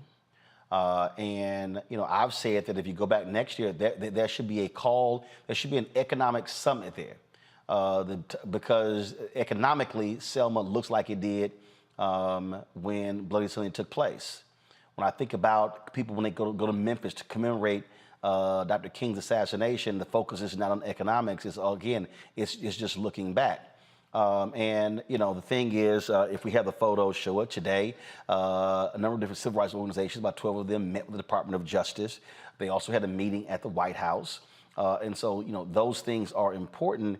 But I think what is critically important is for the people to be given an agenda. It's great to come there for a day of speeches, but the March on Washington for Jobs and Freedom had an agenda and a purpose attached to it. I'm going to discuss this Sunday on the African History Network show because this is so important.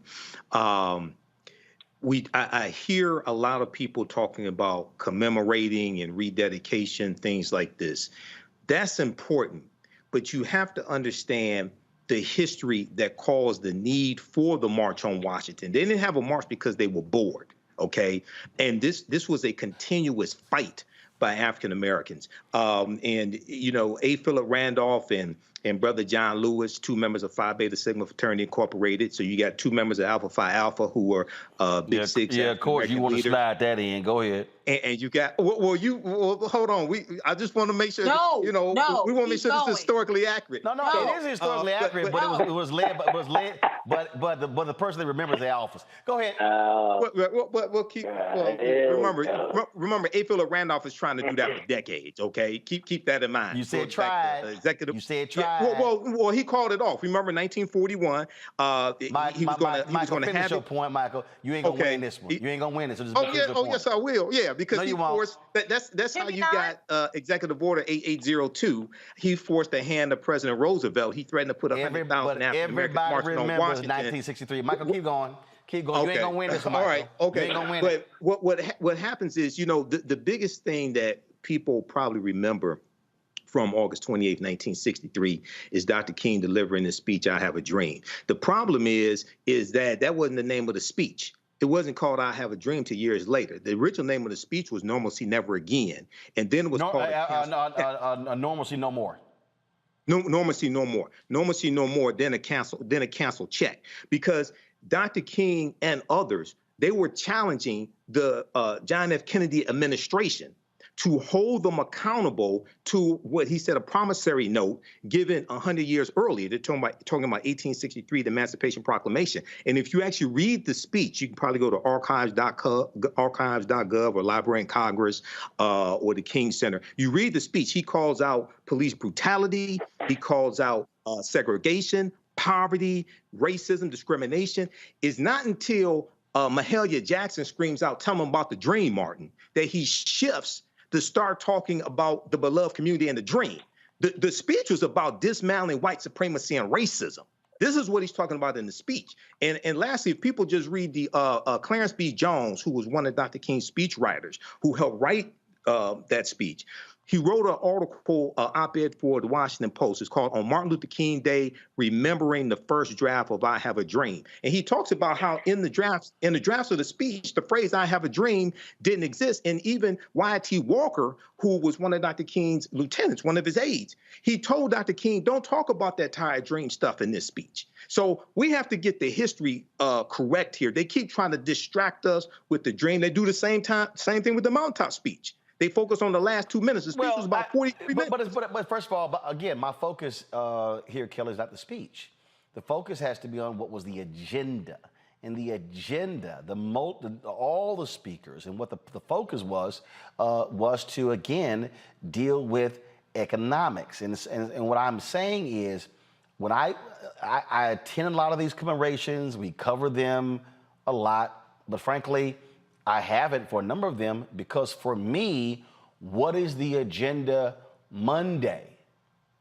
See, again, first of all, the actual anniversary is Monday, but the events this weekend are fine. The gathering is fine, but what are we asking our people to do on Monday?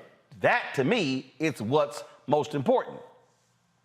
It is most important. With anything, you need to have a call to action. And the call to action every year when it comes to the March on Washington, in my opinion, and I don't mean to belittle it whatsoever, but in the grand scheme of things, outside of the day itself, it just feels like the call to action is to come back next year.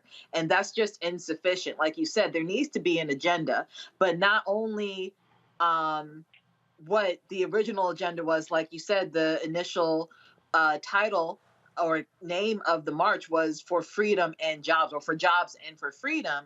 And especially in the Black community, which is what the focus of this march was at the time, we need to expand that within those two titles. We need to expand that to include the LGBT community. We need to expand that to truly include Black women. We need to expand that to include all Black people, because at this juncture in time, all of it matters.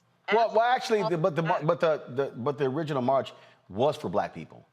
And it actually included Black gay people, because one of the co-organizers was Bayard Rustin. And I understand that. That's my point. But what I'm saying is that has been overlooked. And we need to reintroduce that into the agenda for this year and the years to come. What has been overlooked? The fight for Black people? No, the fact that that Black women were involved, that queer people were involved. We don't talk about that enough. In this conversation, yes, we do, but in the grand conversation of things, this is still a very little. The point about first of all, the point about the inclusion of women, they were actually not included. Women were on that particular day. Daisy Bates spoke. There was a pre-program. And the reason she spoke is because Merle Evers was actually elsewhere. But on the actual number of speakers for the official program, they were all men. And so one, that's case. A. Philip Randolph and Bayard Rustin were the co-chairs of it. The thing for me is, again, I don't mind there being events commemorating. And there are going to be a plethora of speakers who are going to be men, women, young folks, gay folks, single folks, married folks. It's going to be a plethora of people. What I still believe is, what I'm still looking for, and I haven't seen it, that is of the organizers of this, okay, what are we asking people collectively to mobilize around come Monday? See, to me, I think the mistake with a lot of these events is that they're just a flashback. They're a look back. It's a reason to gather. I'm always saying, okay, so like when somebody call a meeting, my first thing is, why are we meeting? Like, why are we here? And that to me is what I struggle with for a lot of these commemorations. I'm not talking about just, I'm trying to expand this, not just this, but I mean, I can bring up a whole bunch, and I get the phone calls and they're like, hey, Roland, can you guys live stream? Can you cover it? And I'm going, okay, what are we doing? What's the purpose? What's actually behind this? The activity with for me here, Matt, is like, are there particular bills we're asking our people to push them on Monday? What are we asking Congress to do? What are we asking state? And look, all of these folks, like first, I would love to ask them. I'm actually going to send a text in a second. So they met with the Department of Justice. I would love to know, did the 12 civil rights organizations request a meeting with Republican House leadership? And what did they say? So for me, and again, so I would love that, because if the Democrats said we'll meet and the Republicans didn't, why not? That's what I'm arguing, that too often with these commemorations, they are events for us to gather. But I just think we got to be pushing our people to what's next? What's the agenda? What's next? What's next? What's next? I appreciate flashbacks. I appreciate people who are going to recount what Dr. King said and what it meant. I appreciate that two of his three children, we know Dexter's not going to be there. So MLK III and Bernice are going to be there. But I'm like, okay, why are we mobilizing all the people together to do what? Well, first, I'll say my youngest son is the namesake of Bayard Rustin. So I'm glad you brought up Rustin's name because his is just as indispensable. But beyond all that, you know what else we have to stop doing, Roland? We have to stop allowing people to join us at commemorations who the rest of the time stand in the way of the progress of what the march and other such events are for. This is what I hate about MLK Day and all of the other events that we have is because the same people who vote against our ability to vote go and then lionize the king, despite working intently against exactly what he fought for. So commemorations are pointless if not only to your point, we're not going to have a campaign, because if you look historically, that's what was engaged in. That's what Reverend Barber is doing these days. That's what people are doing is campaigns, not just point in time events. But beyond that, we cannot allow people to have a seat at the table who actively work against our interests. And the reality of that is that's exactly what we see with Congress. Every time something's not passed that helps the people, we shouldn't allow that congressperson to be at the next commemoration. But too often we, I think that proximity to power is going to make us have progress that we demonstrably don't have.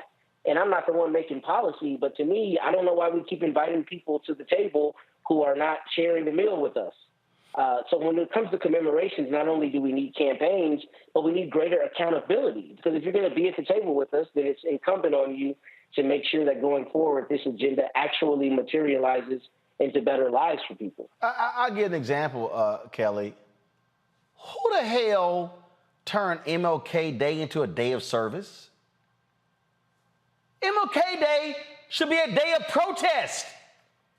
MLK wasn't sitting here saying, hey, go contribute to the food bank and go serve some meals. No! The man was fighting, advocating for change. MLK Day should be a day where there are massive protests around shit you care about on that day. Right. No, you're absolutely right. It is unfortunate that the whole premise of MLK Day has frankly been bastardized and diluted over the years, because the fact that there was a holiday at all dedicated to MLK was a form of protest, was a form of resistance. And because it needed to be palatable in order to be accepted, we have diluted the gravamen of what this holiday means and what even March on Washington means. Because note how we don't say March on Washington for jobs and freedom. We just say the March on Washington.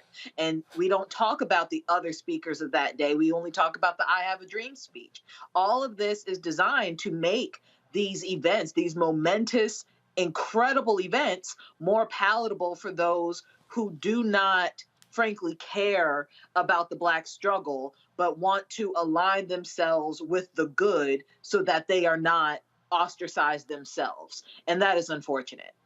And look, I just, again, for me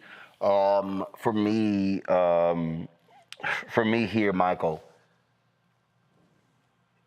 tomorrow's commemoration should be followed up with calling on every follower of every organizational leader that speaks tomorrow to blow the phone lines of Congress up, demanding a living wage, $15 an hour.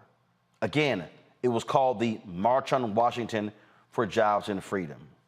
Tomorrow should be saying, come Monday, we are going to have our folks hit every House Republican, every Republican state legislature when it comes to fighting against these voter suppression bills. And Monday should be a renewed call for President Joe Biden to publicly demand for Congress to take up the George Floyd Justice Act this year as well. Why? Again, I'm mentioning three very specific themes that were in that particular speech that MLK gave. I just don't want to see folks tomorrow gathering just to gather in the heat. Yeah, so Roland, this is an example why this show is so important, because I've seen coverage in mainstream media of the 60th commemoration, and they didn't go in depth like this. So hell no, because they full of shit. Number one. Well, I'm talking about even when they have civil rights leaders, black civil rights leaders. I'm not gonna call them. What? No, they're full of shit. I'm telling mainstream white media loves performative Negro events. Right. And they go there so let me tell you how this goes. They go, okay, so we want to get a couple questions. So so-and-so, how does it feel to be here in the same place Dr. King gave his speech in 1963? Exactly. And then they go, is his dream still alive? And then like and then if you go, have you read the speech? Right. Well, no, I'm just asking questions. I just want to get, about 30 seconds. If you could just sort of speak about, then it's like, were you there? Like, no, I was born in 1968. It was like the speech was in 1963. I mean, that's literally what they do. And so it is not designed for any nuance, and they damn sure don't bring it present day. Exactly. So a few things here. Number one, yes, there has to be marching orders.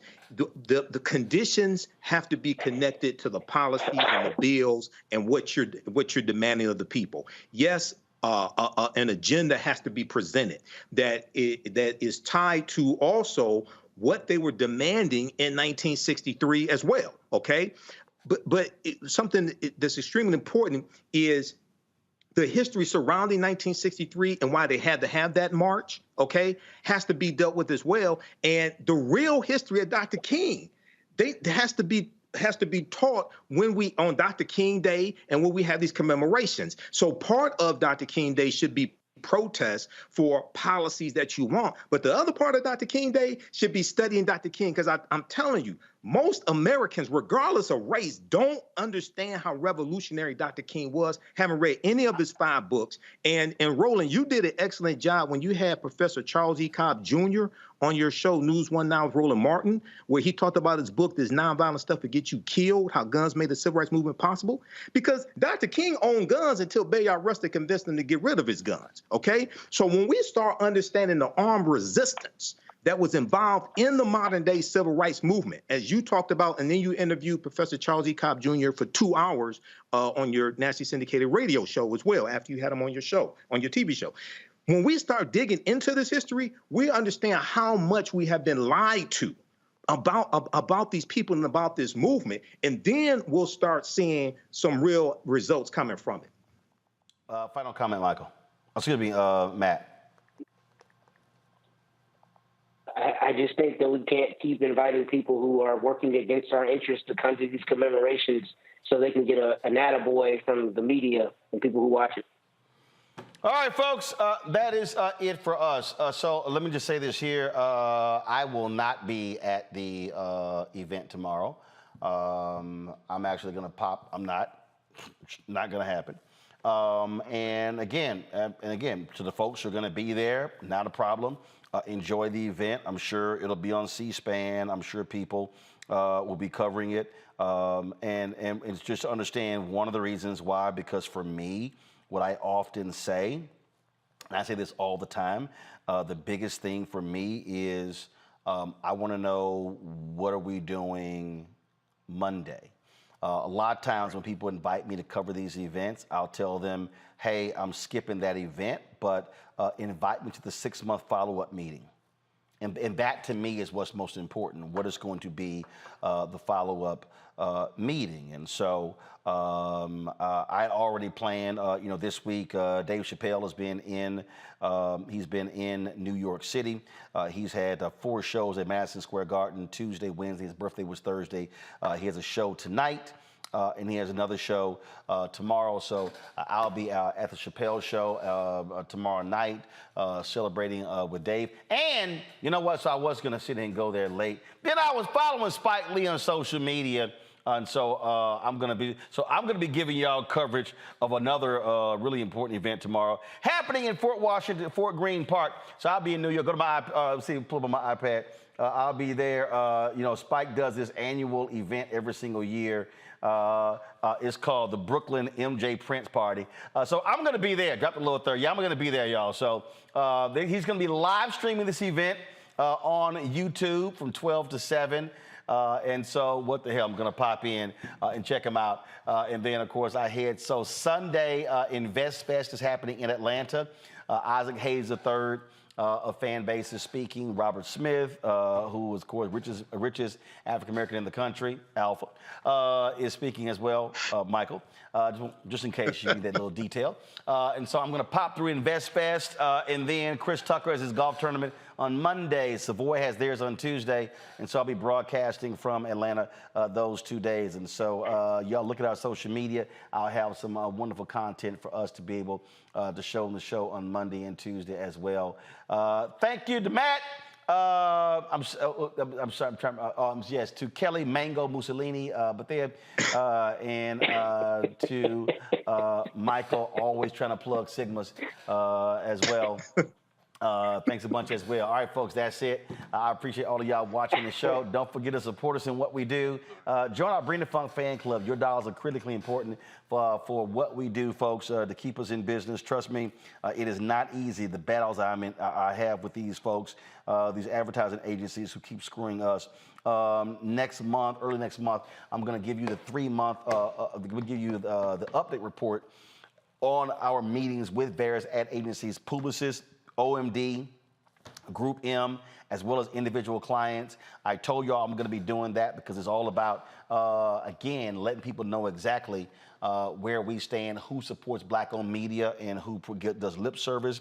Let me shout out Michael Gordon, Violet Hadon, Frank Williams, Nina Carter, Sean Nash, Gail Wiley, Donald Rush, Sherry, Michelle Carton Gales, Jeanette Hawes, Ruffin Terry, Nate Roy, Saron Lawrence, Robert Jones, Albert Daniels Jr., Shafar Flowers, Albert Gray, Robert Brown, Siobhan Loney, Charlie Stokes, Stacy Robinson, Tamar McBride, Terry and Ray, Kim Yada, Ratliff, Kay Perry, John Perrin, Carolyn Jones, Notique, Michael Gordon, Verdell Lee, Deborah Tatum, Janaea Stanley, Kiana, and Marsha Porter, all members of our Bring the Funk fan club. They gave money via Cash App, and I thank all of y'all for doing so. Check your money orders. Go to P.O. Box 57196, Washington, D.C., 20037-0196. Cash App, $RM Unfiltered. PayPal, R. Martin Unfiltered. Venmo is RM Unfiltered. Zelle, Roland at RolandSMartin.com, Roland at RolandMartinUnfiltered.com. And, of course, be sure to get a copy of my book, White Fear, How the Browning of America is Making White Folks Lose Their Minds, available at bookstores nationwide. And, of course, Amazon, Barnes & Noble, IndieBound Bookshop, Ben Bella Books, Chapters, Books A Million, Target. Download the audio version on Audible.